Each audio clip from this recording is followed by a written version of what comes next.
ಬಂಡಾರ ಪ್ರಕಾಶನ ಮಸ್ಕಿ ಇವರ ಕರ್ನಾಟಕದ ಬಹಳ ಮಹತ್ವದ ಯೋಜನೆ ಕಾವ್ಯ ಕರ್ನಾಟಕ 100 ಅನುವಾದ 20 ಇಂದಿನ ಉಪನ್ಯಾಸ ಸಂಖ್ಯೆ 81.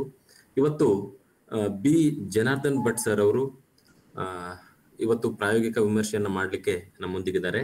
ಅವರಿಗೆ ಮೊದಲನೇದಾಗಿ ಬಂಡಾರ ಪ್ರಕಾಶನ ಮಸ್ಕಿ ವತಿಯಿಂದ ಎಲ್ಲ ಕೇಳುಗರ ವತಿಯಿಂದ ಪ್ರೀತಿಪೂರ್ವಕವಾಗಿ ಸ್ವಾಗತವನ್ನ ಕೋರೋಣ. ಇವತ್ತು ಇಂಗ್ಲಿಷ್ನ ಪ್ರಸಿದ್ಧ ಕವಿ ಥಾಮಸ್ ಕ್ಯಾಂಪಬೆಲ್ ಅವರ ಲಾರ್ಡ್ ಉಲ್ಲಿನ್ಸ್ ಡಾಟರ್ ಅನ್ನುವಂತ ಕವಿತೆಯನ್ನ BM ಶ್ರೀ ಅವರು ಕಾರಿ ಹೆಗ್ಗಡೆಯ ಮಗಳು ಅನ್ನುವಂತ ಹೆಸರಿನಲ್ಲಿ ಅನುವಾದವನ್ನು ಮಾಡಿದ್ರು. ಮೋಸ್ಟ್ಲಿ ಇದು ಕರ್ನಾಟಕದ ಆಧುನಿಕ ಕನ್ನಡ ಸಾಹಿತ್ಯದ ಮೇಲೆ ಬಹಳ ದೊಡ್ಡ ಪ್ರಭಾವ ಬೀರಿದಂತ ಅನುವಾದ ಇದು. ಇವತ್ತು ಜನಾರ್ದನ್ ಭಟ್ ಸರ್ ಅವರು ವಿಮರ್ಶೆಯನ್ನ ಮಾಡಲಿದ್ದಾರೆ. ಅವರಿಗೂ ಹಾಗೂ ಈ ಒಂದು ಸಂದರ್ಭದಲ್ಲಿ ಭಾಗವಹಿಸಿದಂತ ಎಲ್ಲರಿಗೂ ಸ್ವಾಗತವನ್ನ ಕೋರ್ತಾ ಮೊದಲನೇದಾಗಿ ಸರ್ ಅವರ ಒಂದಷ್ಟು ಪರಿಚಯವನ್ನ ನೋಡೋಣ. Doctor B Janardhan Bhat sir ಅವರು ಬಹುಮುಖ ಪ್ರತಿಭೆ, ಕಾದಂಬರಿಕಾರರಾಗಿ, ಕಥೆಗಾರರಾಗಿ, ವಿಮರ್ಶಕರಾಗಿ, ಅಂಕಣಕಾರರಾಗಿ ಪ್ರಸಿದ್ಧಿಯನ್ನ ಹೊಂದಿದ್ದಾರೆ. ಸಮಕಾಲೀನ ಕನ್ನಡ ಸಾಹಿತ್ಯದ ಹೆಸರಾಂತ ಲೇಖಕರಲ್ಲಿ ಒಬ್ಬರು. ಕನ್ನಡ ಮತ್ತು ಇಂಗ್ಲಿಷ್ ಎರಡೂ ಭಾಷೆಗಳಲ್ಲಿ ಸ್ನಾತಕೋತ್ತರ ಪದವಿಯನ್ನ ಪಡೆದಿರುವ ಇವರು ಡಾಕ್ಟರೇಟ್ ಪದವಿಯನ್ನು ಕೂಡ ಪಡೆದಿದ್ದಾರೆ.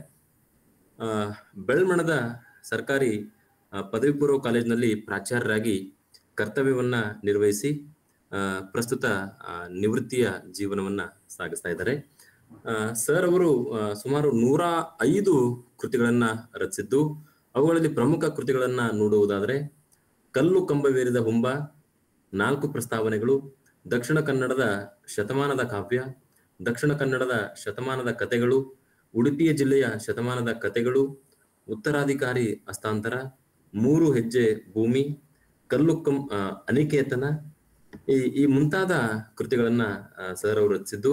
ಅದರಲ್ಲೂ ಮುಖ್ಯವಾಗಿ 5 ಕಾದಂಬರಿಗಳನ್ನ, 4 ಕಥಾ ಸಂಕಲನಗಳನ್ನ, 3 ವೈಚಾರಿಕ ಕೃತಿಗಳು, 25ಕ್ಕೂ ಹೆಚ್ಚು ವಿಮರ್ಶಾ ಕೃತಿಗಳು, 8 ಅನುವಾದಿತ ಕೃತಿಗಳು, 7 ಸಂಪಾದನಾ ಕೃತಿಗಳು, ಹೀಗೆ 105 ಕೃತಿಗಳನ್ನ ಸರ್ ಅವರು ರಚಿಸಿದ್ದಾರೆ. ಇವರ ಆ ಕೃತಿಗಳಲ್ಲಿ ತುಳುನಾಡಿನ ಜನರ ನಂಬಿಕೆ, ಆರಾಧನೆ, ಪರಂಪರೆ, ಪುರಾಣ, ಇತಿಹಾಸಗಳನ್ನ ವಿವರವಾಗಿ, ಕಲಾತ್ಮಕವಾಗಿ ತಮ್ಮ ಕೃತಿಗಳಲ್ಲಿ ದಾಖಲಿಸಿದ್ದನ್ನು ನಾವು ನೋಡಬಹುದು. ಇಡೀ ತುಳುನಾಡಿನ ಚರಿತ್ರೆಯನ್ನ ಕಟ್ಟಿಕೊಡುವಂತ ಪ್ರಯತ್ನ ಸರ್ ಅವರ ಕೃತಿಗಳಲ್ಲಿ ನೋಡ್ತೇವೆ. ಇವರ ಸಾಹಿತ್ಯ ಕೃಷಿಗೆ ರಾಜ್ಯ ಮಟ್ಟದ, ರಾಷ್ಟ್ರ ಮಟ್ಟದ ಅನೇಕ ಪುರಸ್ಕಾರಗಳು ಸರ್ ಅವರಿಗೆ ಸಂದಿವೆ. ಸರ್ ಅವರು ರಾಜ್ಯ ಮತ್ತು ರಾಷ್ಟ್ರ ಮಟ್ಟದ ವಿಚಾರಗೋಷ್ಠಿಗಳಲ್ಲಿ ಪ್ರಬಂಧವನ್ನ ಮಂಡನೆ ಮಾಡಿದ್ದಾರೆ, ಅಧ್ಯಕ್ಷತೆಯನ್ನ ವಹಿಸಿದ್ದಾರೆ. ಇವರ ಕಲ್ಲು ಕಂಬವೇರಿದ ಹುಂಬ ಕಾದಂಬರಿಗೆ ತರಂಗ ವಾರಪತ್ರಿಕೆ ಏರ್ಪಡಿಸಿದ ಮಿನಿ ಕಾದಂಬರಿ ಸ್ಪರ್ಧೆಯಲ್ಲಿ ಪ್ರಥಮ ಬಹುಮಾನ ಬಂದಿದೆ. 4 ವರ್ಣಗಳು ಕೃತಿಗೆ 2008ರ ಇನಾಮದಾರ್ ಪ್ರಶಸ್ತಿ ಸಂದಿದೆ. ಹಾಗೇನೆ ಮಾಸ್ತಿ ಪ್ರಶಸ್ತಿ, ವರ್ಧಮಾನ ಪ್ರಶಸ್ತಿ, ವ್ಯಾಸರಾಯ್ ಬಲ್ಲಾಳ್ ಪ್ರಶಸ್ತಿ, ವಿ ಶಿವಕುಮಾರ್ ಪ್ರಶಸ್ತಿ, ಆಮೇಲೆ ವಿಮರ್ಶೆಗೆ ಶಿವರಾಮ್ ಕಾರಂತ್ ಪ್ರಶಸ್ತಿ, ಹೀಗೆ ಅನೇಕ ಪ್ರಶಸ್ತಿಗಳನ್ನ, ಪುರಸ್ಕಾರಗಳನ್ನ ಪಡೆದಿರುವ ಸರ್ ಅವರು ಕನ್ನಡ ಸಾಹಿತ್ಯದ ಬಹಳ ದೊಡ್ಡ ಪ್ರತಿಭೆ.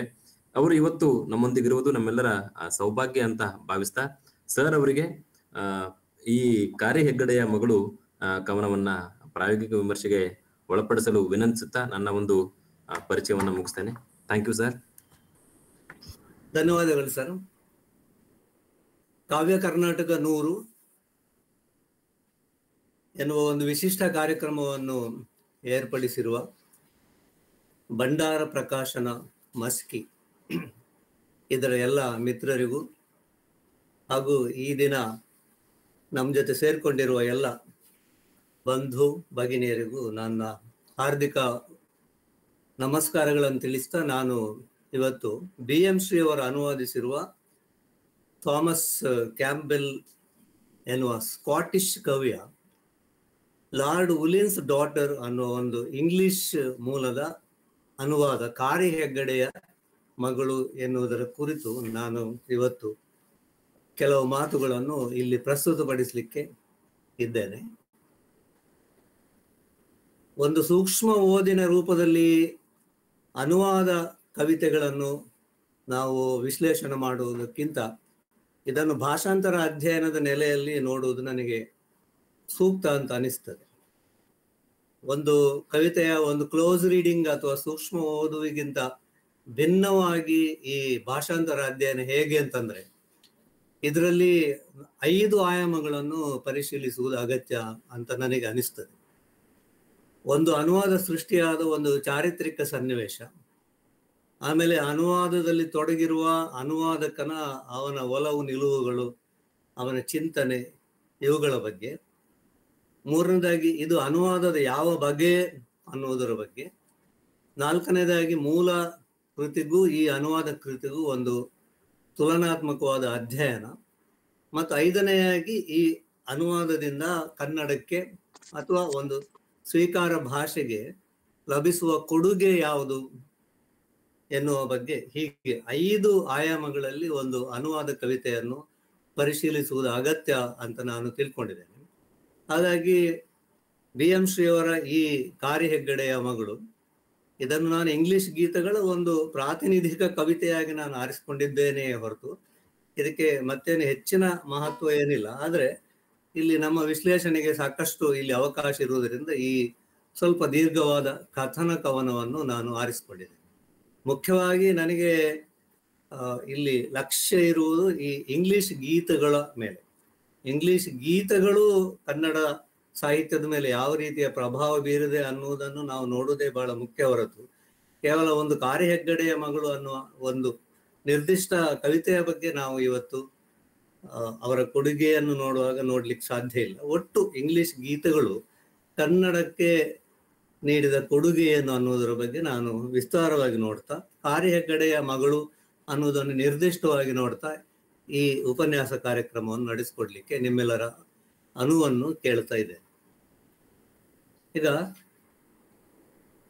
BM ಶ್ರೀ ಅವರ ಬಗ್ಗೆ ನಾವು ಪ್ರಾರಂಭದಲ್ಲಿ ಒಂದು ಚೂರು ಸಣ್ಣ ಪರಿಚಯ ಮಾಡಿಕೊಡುವುದಿದ್ರೆ, ಅವರಿಗೆ ಕನ್ನಡದ ಕಣ್ವ ಅಂತ ಕರೀತಿದ್ರು ಅನ್ನೋದನ್ನು ನಾವು ಕೇಳಿದ್ದೇವೆ. ಯಾಕಂದ್ರೆ ಕನ್ನಡ ಅನ್ನುವುದೇ ಅಲ್ಲಿ ಇಂಗ್ಲಿಷರ ಆಳ್ವಿಕೆಯಲ್ಲಿ ಹಿಂದೆ ಬಿದ್ದಂತಹ ಕಾಲದಲ್ಲಿ ಕನ್ನಡ ಸಾಹಿತ್ಯದಲ್ಲಿ ಏನೆಲ್ಲ ಇದೆ ಅನ್ನುವುದು ಕನ್ನಡಿಗರೇ ತಿಳಿಯದೇ ಇದ್ದ ಕಾಲದಲ್ಲಿ, ಮತ್ತು ಕನ್ನಡವನ್ನು ಕಾಲೇಜು ವಿದ್ಯಾಭ್ಯಾಸದಲ್ಲಿ ಆಗಲಿ ಅಥವಾ MA ತರಗತಿಗಳಲ್ಲಾಗಲಿ ಕಲಿಯುವ ಒಂದು ಅವಕಾಶವೂ ಇಲ್ಲದೇ ಇದ್ದ ಕಾಲದಲ್ಲಿ BM ಶ್ರೀಯವರು ಈ ಪ್ರಕ್ರಿಯೆಗಳನ್ನು ಅವರೇ ಮುಂದೆ ನಿಂತು ಸಾಧ್ಯ ಮಾಡಿದಂಥ ಒಬ್ಬ ಗುರುವರ್ಯ ಅಂತ ಹೇಳ್ಬೋದು.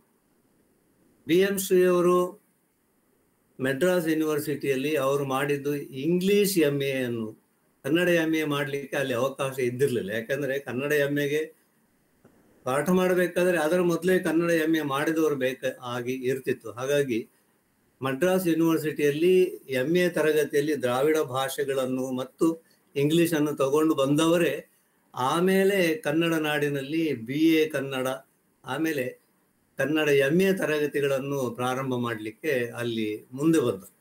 ಅದರಲ್ಲಿ ಬಹಳ ಮುಖ್ಯರಾಗಿ ನಮಗೆ ಈ ಎಲ್ಲ ನಮ್ಮ ಗುರುಜನರ ಗುರು ಅಂತ ಹೇಳಬಹುದಾದಂಥ ಬಹಳ ದೊಡ್ಡ ವ್ಯಕ್ತಿ ಅಂದರೆ ಈ BM ಶ್ರೀಕಂಠಯ್ಯನವರು.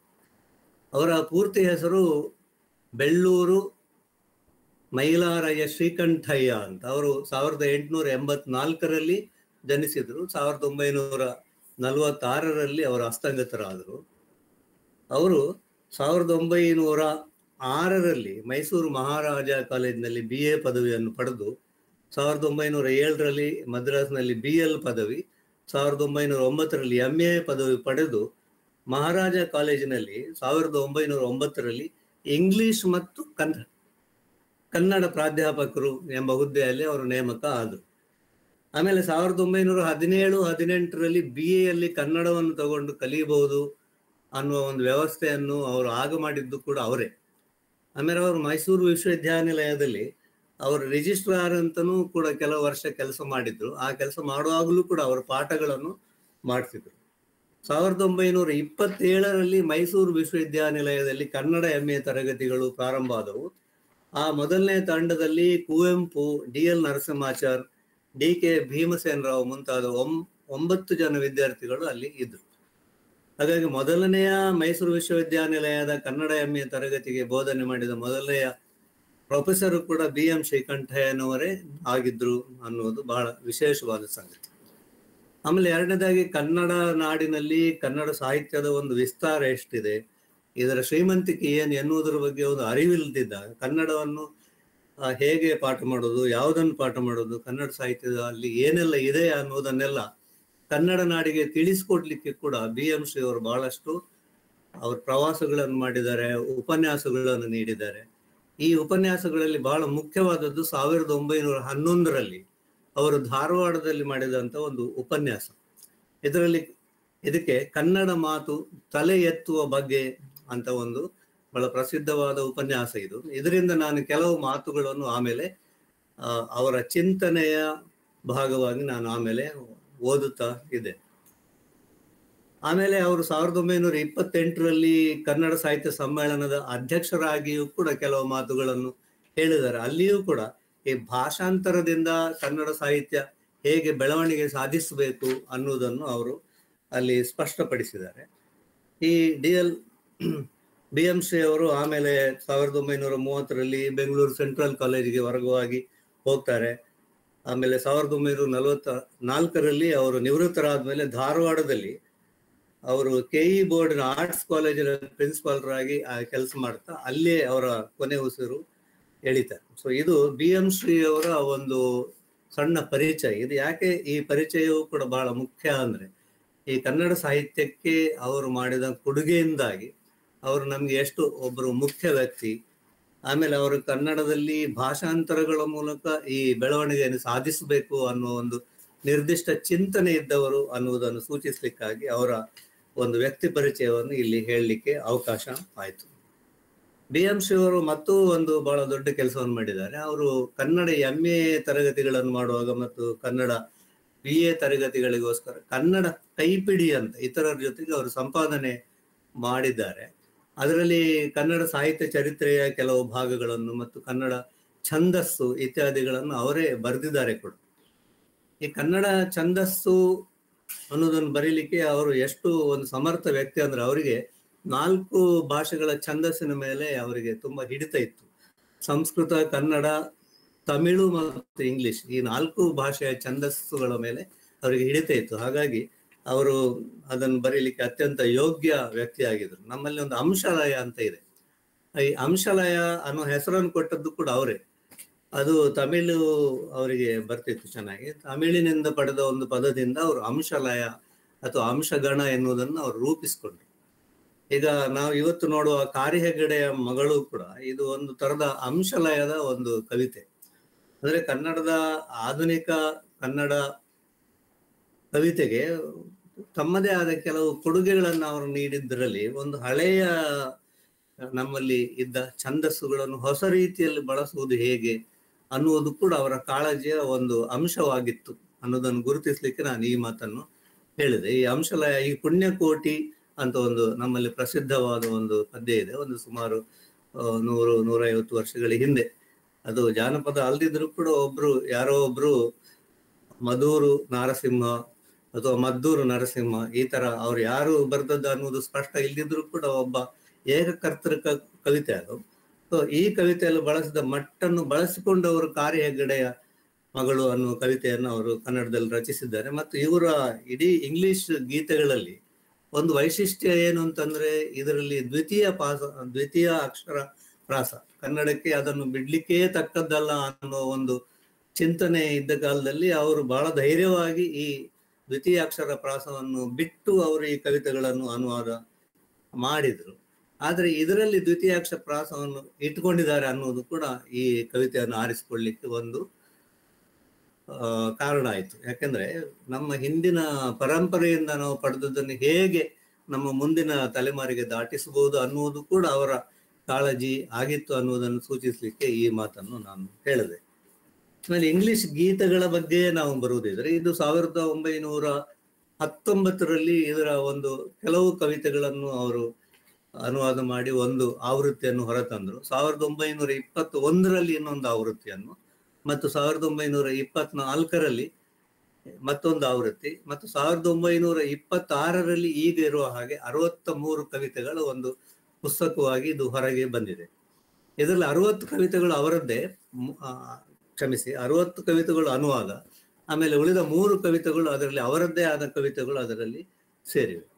ಈ ಕವಿತೆಗಳಲ್ಲಿ ಬರ್ನ್ಸ್ ಅಂತ ಒಬ್ಬ ಕವಿಯ 7 ಕವಿತೆಗಳು, ಶೆಲ್ಲಿಯ 9 ಕವಿತೆಗಳು, ವರ್ಡ್ಸ್ವರ್ತಿನ 5 ಕವಿತೆಗಳು, ಬ್ರೌನಿಂಗ್ನ 3 ಕವಿತೆಗಳು, ಶೇಕ್ಸ್ಪಿಯರ್, ಸದೆ, ಬೈರನ್ ಇವರ 2 ಕವಿತೆಗಳು, Ogden Nash, Newman, Barbauld, Beddoes, Rossetti, Landor, Lady Lindsay, Warden, Woolf, Hood ಮತ್ತು ಹೆನ್ಸೆ ಎಂಬುವರ 1 ಕವಿತೆಗಳು ಇವೆ.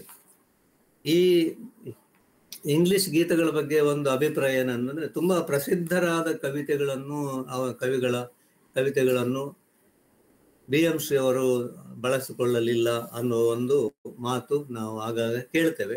ಆದ್ರೆ ಅವರ ಉದ್ದೇಶ ಏನಿತ್ತಂದ್ರೆ, ಕನ್ನಡಕ್ಕೆ ಬೇರೆ ಬೇರೆ ಬಗೆಯ ವಸ್ತುಗಳನ್ನು ತಂದುಕೊಳ್ಳುವುದು ಹೇಗೆ ಅನ್ನುವುದೇ ಇತ್ತು ಹೊರತು ಅವರು ಇಂಗ್ಲಿಷ್ ಕಾವ್ಯದ ಪರಿಚಯ ಮಾಡಿಕೊಡುವ ಉದ್ದೇಶದಿಂದ ಅವರು ಮಾಡಿದ್ದಲ್ಲ. ಆದ್ರಿಂದ ಅವರು ಈ ರೀತಿಯ ಬೇರೆ ಬೇರೆ ವಸ್ತು ವಿಷಯಗಳನ್ನು ಆರಿಸಿಕೊಂಡು, ಬೇರೆ ಬೇರೆ ಮಟ್ಟುಗಳನ್ನು ಆರಿಸಿಕೊಂಡು ಈ ಕವಿತೆಗಳನ್ನು ಅವರು ಅನುವಾದ ಮಾಡಿದರು. ಅವರ ಉದ್ದೇಶಕ್ಕೆ ಪೂರಕವಾಗಿ ಈ ಕವಿತೆಗಳು ಇದೆ. ಇದರಲ್ಲಿ ಅವರ ಸ್ವಂತ ಕವಿತೆ ಕಾಣಿಕೆ ಅಂತ ಇದೆ ಪ್ರಾರಂಭದಲ್ಲಿ. ಅದರಲ್ಲಿ ಹೇಳುವ ಒಂದು ಮಾತು ಬಹಳ ಪ್ರಸಿದ್ಧ ಆಗಿದೆ. ಇವಳ ಸೊಬಗನ ಅವಳು ತೊಟ್ಟು ನೋಡ ಬಯಸಿದೆ, ಅವಳ ತೊಡಿಗೆ ಇವಳಿಗಿಟ್ಟು ಹಾಡ ಬಯಸಿದೆ ಅನ್ನುವ ಒಂದು ಚರಣ. ಇದು ಬಹಳ ಪ್ರಸಿದ್ಧವಾಗಿದೆ. ಅಂದ್ರೆ ಕನ್ನಡ ನುಡಿಗೆ ಅದರದ್ದೇ ಆದ ಒಂದು ಸೊಗಸು ಇದೆ. ಈ ಸೊಗಸು ಎತ್ತಿ ತೋರ್ಬೇಕಾದ್ರೆ ಇಲ್ಲಿ ಪಾಶ್ಚಾತ್ಯರಿಂದ ಅಥವಾ ಇಂಗ್ಲಿಷ್ನಿಂದ ಪಡೆದ ಈ ತೊಡುಗೆಗಳನ್ನು ಈ ಮೂಲ ಸೊಗಸಿಗೆ ಅದನ್ನು ತೊಡಿಸಿದ್ರೆ ನಮ್ಮ ಕನ್ನಡ ಕಾವ್ಯ ಕನ್ನಿಕೆ ಇನ್ನಷ್ಟು ಚೆಲುವಾಗಿ ಕಾಣ್ತಾಳೆ ಎನ್ನುವ ಒಂದು ಅರ್ಥದಲ್ಲಿ ಈ ಪದ್ಯ ಇದೆ. ಹಾಗಾಗಿ ಅವರ ಮುಖ್ಯ ಉದ್ದೇಶ ಏನಂತಂದ್ರೆ, ಕನ್ನಡದಲ್ಲಿ ಮೂಲತಃ ಕನ್ನಡ ಭಾಷೆಗೆ ಇರುವ ಸೊಗಸು, ಇದರ ಸತ್ವ, ಇದನ್ನೆಲ್ಲ ಬಳಸಿಕೊಂಡು ಹೊಸ ಬಗೆಯಲ್ಲಿ ಕವಿತೆಗಳನ್ನು ಕಟ್ಟುವುದು ಹೇಗೆ ಅನ್ನೋದನ್ನು ತೋರಿಸುವುದೇ ಈ ಇಂಗ್ಲಿಷ್ ಗೀತೆಗಳ ಅನುವಾದದ ಉದ್ದೇಶ ಆಗಿದೆ. ಆಮೇಲೆ ಚಾರಿತ್ರಿಕವಾಗಿ ನೋಡೋದಿದ್ರೆ BM ಶ್ರೀಯವರ ಅನುವಾದಗಳೇ ಕನ್ನಡದಲ್ಲಿ ಈ ಕವಿತೆಗಳ ಪ್ರಾರಂಭ ಅಲ್ಲ, ಕವಿತೆಗಳ ಅನುವಾದದ ಪ್ರಾರಂಭ ಅಲ್ಲ. ಇವರಿಗಿಂತ ಮುಂಚೆ ಪಂಜೆ ಮಂಗೇಶ್ವರಯ್ಯರು ಕನ್ನಡದಲ್ಲಿ ಇಂಗ್ಲಿಷ್ ಕವಿತೆಗಳನ್ನು ಬಹಳ ಸುಂದರವಾಗಿ ಅನುವಾದ ಮಾಡಿದ್ರು. ಮತ್ತು ಅವರ ಕವಿತೆಗಳು ಕನ್ನಡ ನಾಡಿನಲ್ಲಿ ಅಷ್ಟಾಗಿ ಪ್ರಚಾರಕ್ಕೆ ಬಂದಿಲ್ಲ, ಮತ್ತು ಅವರು ಇದನ್ನು ಅನುವಾದಗಳಂತ ಕರೆದುಕೊಂಡೂ ಇಲ್ಲ, ಮೂಲ ಕವಿ ಯಾರು ಅಂತಲೂ ಹೇಳಿಲ್ಲ, ಇತ್ಯಾದಿಗಳು ಇವೆ ಒಂದು. ಆಮೇಲೆ 1919ರಲ್ಲಿ ಹಟ್ಟಿಯಂಗಡಿ ನಾರಾಯಣರವರು ಆಂಗ್ಲ ಕವಿತಾವಳಿ ಅಂತ ಒಂದು ಪುಸ್ತಕವನ್ನೇ ಪ್ರಕಟಿಸಿದ್ರು. ಅವರು ಮೂಲ ಕವಿಗಳನ್ನು ಹೇಳಿದ್ರು ಕೂಡ ಅದು ಕೂಡ ಕನ್ನಡ ನಾಡಿನಲ್ಲಿ BM ಶ್ರೀಯವರ ಇಂಗ್ಲಿಷ್ ಗೀತೆಗಳಷ್ಟು ಒಂದು ದೊಡ್ಡ ಪ್ರಭಾವವನ್ನು ಬೀರ್ಲಿಲ್ಲ ಅನ್ನೋದನ್ನು ನಾಡೇ ಒಪ್ಪಿಕೊಂಡಂತಹ ಒಂದು ವಿಚಾರ. ಅದು ಹೇಗೆ ಸಾಧ್ಯ ಆಯಿತು ಅನ್ನೋದಕ್ಕೆ ಕಡೆಂಗೋಡ್ಲು ಶಂಕರ ಭಟ್ರು ಒಂದು ಮಾತನ್ನು ಹೇಳ್ತಾರೆ. ಅದನ್ನು ನಾನು ಇಲ್ಲಿ ಓದಿ ಹೇಳ್ತೇನೆ. ಇಂಗ್ಲಿಷ್ ಸಾಹಿತ್ಯವನ್ನು ಅಥವಾ ಗೀತೆಗಳನ್ನು ಕನ್ನಡಕ್ಕೆ ಪರಿವರ್ತಿಸಿದವರಲ್ಲಿ ಶ್ರೀಯವರು ಮೊದಲಿಗರಲ್ಲ. ಆದರೆ ಕ್ರಮಬದ್ಧವಾಗಿ ಅನಲ್ಪ ಪ್ರಮಾಣದಲ್ಲಿ ಆಂಗ್ಲ ಕಾವ್ಯ ಸಾಹಿತ್ಯದ ರಸವನ್ನು ಕನ್ನಡಿಗರ ಕಿವಿಗೆ ಹಿಂಡಿ ಹೇಳಿದವರಲ್ಲಿ ಅವರಿಗೆ ಮೊದಲಿನ ಮಣೆ ದೊರೆಯಬೇಕು.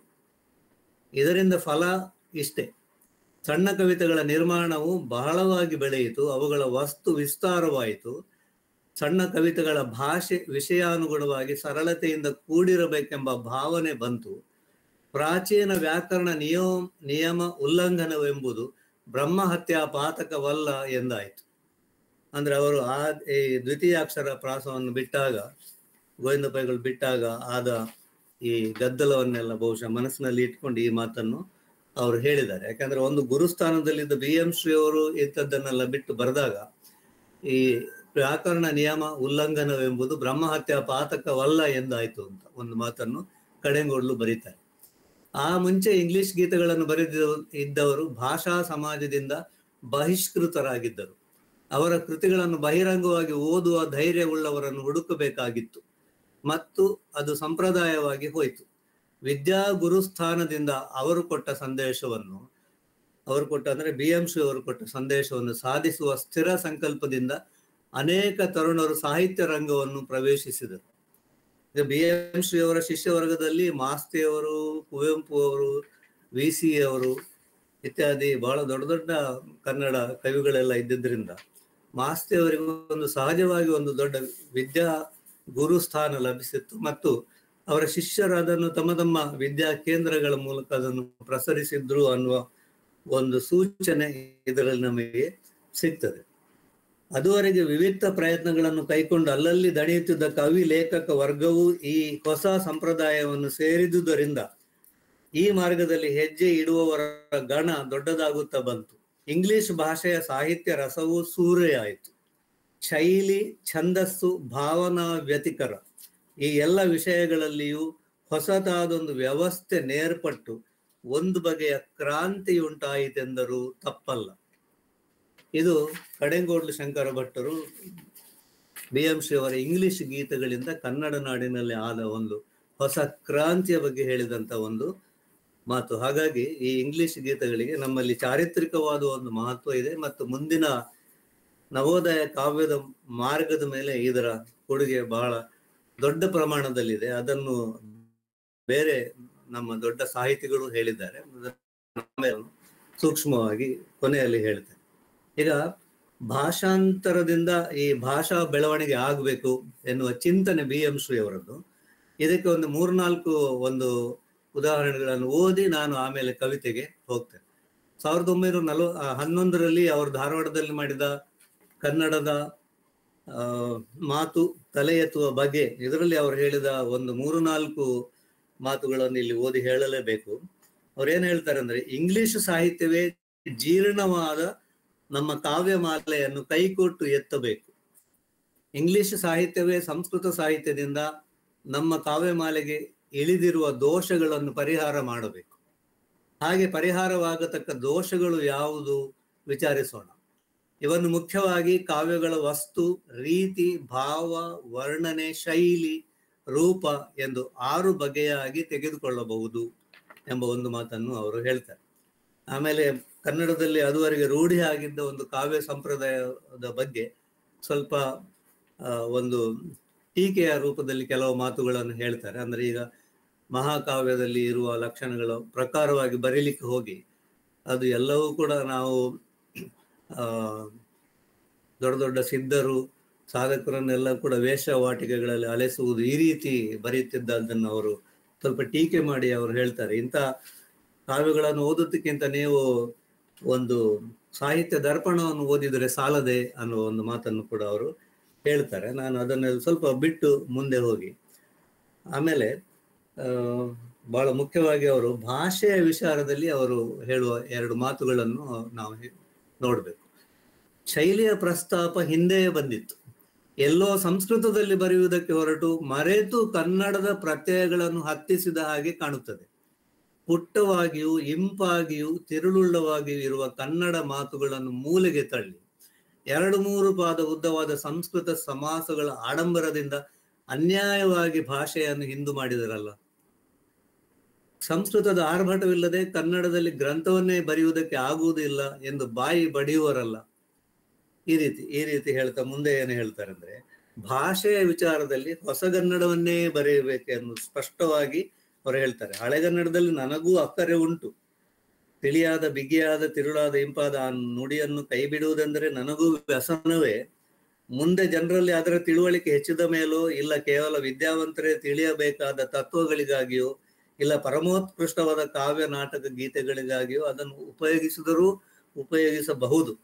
ಆದರೆ ಸದ್ಯಕ್ಕೆ ಜನರಿಗೆ ತಿಳಿಯದ ಭಾಷೆಯಲ್ಲಿ ಬರೆಯುವುದರಲ್ಲಿ ಯಾವ ಬುದ್ಧಿವಂತಿಕೆಯೂ ಇಲ್ಲ.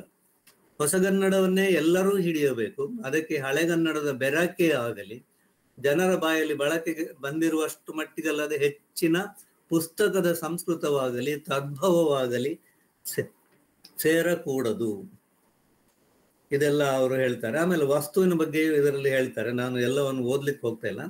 ವಸ್ತುವಿನಲ್ಲಿ ಇಲ್ಲಿ ಹರ್ಷವೂ ಗ್ರಂಥಕ್ಕೆ ಗುರಿಯಾಗಿದೆ.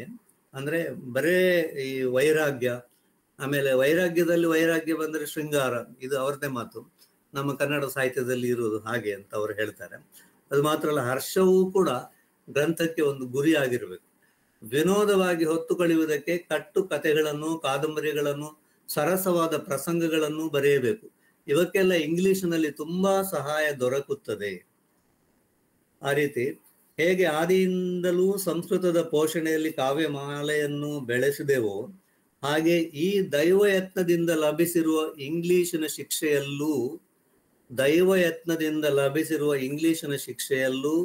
ಇಂಗ್ಲಿಶಿನ ಪೋಷಣೆಯಲ್ಲೂ ಅದನ್ನು ಬೆಳೆಸಬೇಕು. ಇಂಗ್ಲಿಷರ ಕಾವ್ಯಮಾಲೆ ಪರಮೋತ್ಕೃಷ್ಟವಾದದ್ದು. ಗ್ರೀಕ್, ಲ್ಯಾಟಿನ್, ಜರ್ಮನ್, ಫ್ರೆಂಚ್, ಸಂಸ್ಕೃತ ಮುಂತಾದ ಭಾಷೆಗಳಿಂದ ಸಾರವನ್ನು ಹೀರಿ ಪುಷ್ಟಿಯಾದದ್ದು. ಇದರ ಗುಣವನ್ನು ಕಲಿತು ಅದರ ಐಶ್ವರ್ಯದಲ್ಲಿ ಭಾಗಿಗಳಾಗಿ ಬೇಕಾದ ರೀತಿಯಲ್ಲಿ ಭಾಷಾಂತರಗಳಿಂದ ಕನ್ನಡ ಬೊಕ್ಕಸವನ್ನು ತುಂಬಿಬಿಟ್ಟರೆ ಮುಂದೆ ಸ್ವದೇಶ ಮಾರ್ಗವು ವಿದೇಶ ಮಾರ್ಗವು ಕಲೆತು ಒಂದಾಗಿ ಎರಡರಲ್ಲಿ ಒಗ್ಗದು ವಕ್ರವಾದುವು ಬಿಟ್ಟು ಹೋಗಿ ಅತ್ಯುತ್ತಮವಾದ ಕಾವ್ಯಮಾಲೆ ನಮ್ಮಲ್ಲೂ ನಿಲ್ಲುವುದಕ್ಕೆ ಸಂದೇಹ ತೋರುವುದಿಲ್ಲ.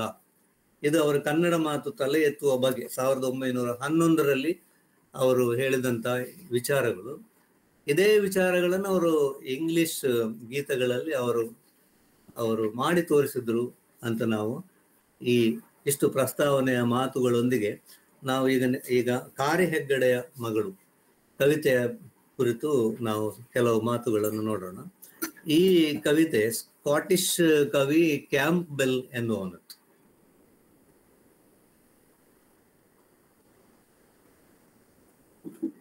ಅವನು 18ನೇ ಶತಮಾನದ ಕೊನೆಯಲ್ಲಿ ಮತ್ತು 19ನೇ ಶತಮಾನದ ಪ್ರಾರಂಭದಲ್ಲಿ ಇದ್ದವನು. ಈ ಬ್ಯಾಲಡ್ ಅಥವಾ ಲಾವಣಿ ಪ್ರಕಾರದ ಒಂದು ಕಥನ ಕವನ ಇದು ಸೃಷ್ಟಿಯಾದದ್ದು 19ನೇ ಶತಮಾನದ ಪ್ರಾರಂಭದ ದಶಕಗಳಲ್ಲಿ. ಇದರ ಮೂಲ ಹೆಸರು ಲಾರ್ಡ್ ವುಲಿನ್ಸ್ ಡಾಟರ್ ಅಂತ. ಇದರಲ್ಲಿ BM ಶ್ರೀ ಅವರು ಕಥನ ಕವನಗಳನ್ನು ಅನುವಾದ ಮಾಡುವಾಗ ಸಾಮಾನ್ಯವಾಗಿ ಅದಕ್ಕೆ ಕನ್ನಡದ ಹೆಸರುಗಳನ್ನು ಕೊಟ್ಟು ಕನ್ನಡದ ಪರಿಸರವನ್ನು ಅಲ್ಲಿ ಸೃಷ್ಟಿಸಿ ಒಂದು ತರದ ರೂಪಾಂತರವನ್ನು ಮಾಡ್ಕೊಳ್ತಾರೆ. ಆದರೆ ಬೇರೆ ಕವಿತೆಗಳನ್ನು ಅನುವಾದ ಮಾಡುವಾಗ ಈಗ ಆಳವು ಬ್ರಿಟಾನಿಯಾ ಅಥವಾ ಇಂಗ್ಲೆಂಡಿನ ನಾವಿಕರು, ಆಮೇಲೆ ಈ ತರದ ಕೆಲವು ಪದ್ಯಗಳನ್ನೆಲ್ಲ ಮಾಡುವಾಗ ಈಗ ಆಫ್ಟರ್ ಬ್ಲೆನ್ಹೀಮ್ ಕದನದ ನಂತರ ಇದನ್ನೆಲ್ಲ ಅವರು ಅನುವಾದ ಮಾಡುವಾಗ ಮೂಲ ಪರಿಸರವನ್ನು ಇಟ್ಕೊಂಡು ಅನುವಾದ ಮಾಡ್ತಾರೆ. ಆದರೆ ಕಥನ ಕವನಗಳಲ್ಲಿ ಅವರು ಒಂದು ತರದ ರೂಪಾಂತರ ಮಾಡಿ ಮಾದಿ ಈ ತರದ ಕನ್ನಡದ ಹೆಸರುಗಳನ್ನು ಕನ್ನಡದ ಪರಿಸರವನ್ನು ಸೃಷ್ಟಿಸುವ ಹಾಗೆ ಇಲ್ಲಿ ಲಾರ್ಡ್ ವುಲಿನ್ಸ್ ಡಾಟರ್ ಅನ್ನು ಕೂಡ ಕಾರಿ ಹೆಗ್ಗಡೆಯ ಮಗಳು ಅಂತ ಒಂದು ಕನ್ನಡ ನಾಡಿನ ಪರಿಸರಕ್ಕೆ ಒಗ್ಗಿಸಿ ಮೂಲದ ಕವನವನ್ನು ಹಾಗೆ ಅದರ ವಸ್ತು ಅದರ ಭಾವಗಳೆಲ್ಲ ಏನನ್ನು ಬದಲಾವಣೆ ಮಾಡದೆ ಇದನ್ನು ಕನ್ನಡದಲ್ಲಿ ಅವರು ಒಂದು ಮರುಸೃಷ್ಟಿ ಮಾಡಿದ್ದಾರೆ. ಇದು ಮೂಲದಲ್ಲಿ ಒಂದು ಗೇಲಿಕ್ ಜಾನಪದ ಕಥೆಯಿಂದ ಆಧಾರಿತವಾದ ಒಂದು ಪದ್ಯ. ಗೇಲಿಕ್ ಅಂದ್ರೆ ಸ್ಕಾಟ್ಲೆಂಡ್ ನಲ್ಲಿ ಇದ್ದಂತ ಒಂದು ಹಳೆಯ ಭಾಷೆ. ಈಗ ಅದಕ್ಕೆ ಎಷ್ಟು ಭಿನ್ನತೆ ಇದೆ ಅಂದ್ರೆ ಕನ್ನಡ ಮತ್ತು ತುಳುವಿಗೆ ಇದ್ದ ಹಾಗೆ. ಈಗ ಗೇಲಿಕ್ ಅಂದ್ರೆ ತುಳು ಭಾಷೆ ಇದ್ದ ಹಾಗೆ ಅಂತ ನಾವು ಭಾವಿಸ್ಬೋದು. ಅದು ಎರಡು ಕೂಡ lower Germanic Indo European language group ಅಲ್ಲಿ ಸೇರಿದಂತ ಭಾಷೆಗಳೇ ಇಂಗ್ಲಿಷ್ ಕೂಡ. ಆ ಗೇಲಿಕ್ ಅಂತ ಒಂದು ಭಾಷೆ ಅಲ್ಲಿ ಆಡ್ತಿದ್ರು. ಅಲ್ಲಿಯ ಜಾನಪದ ಕಥೆಗಳಲ್ಲಿ ಒಂದು. ಮತ್ತು ಸ್ಕಾಟ್ಲೆಂಡಿನ ಪಶ್ಚಿಮ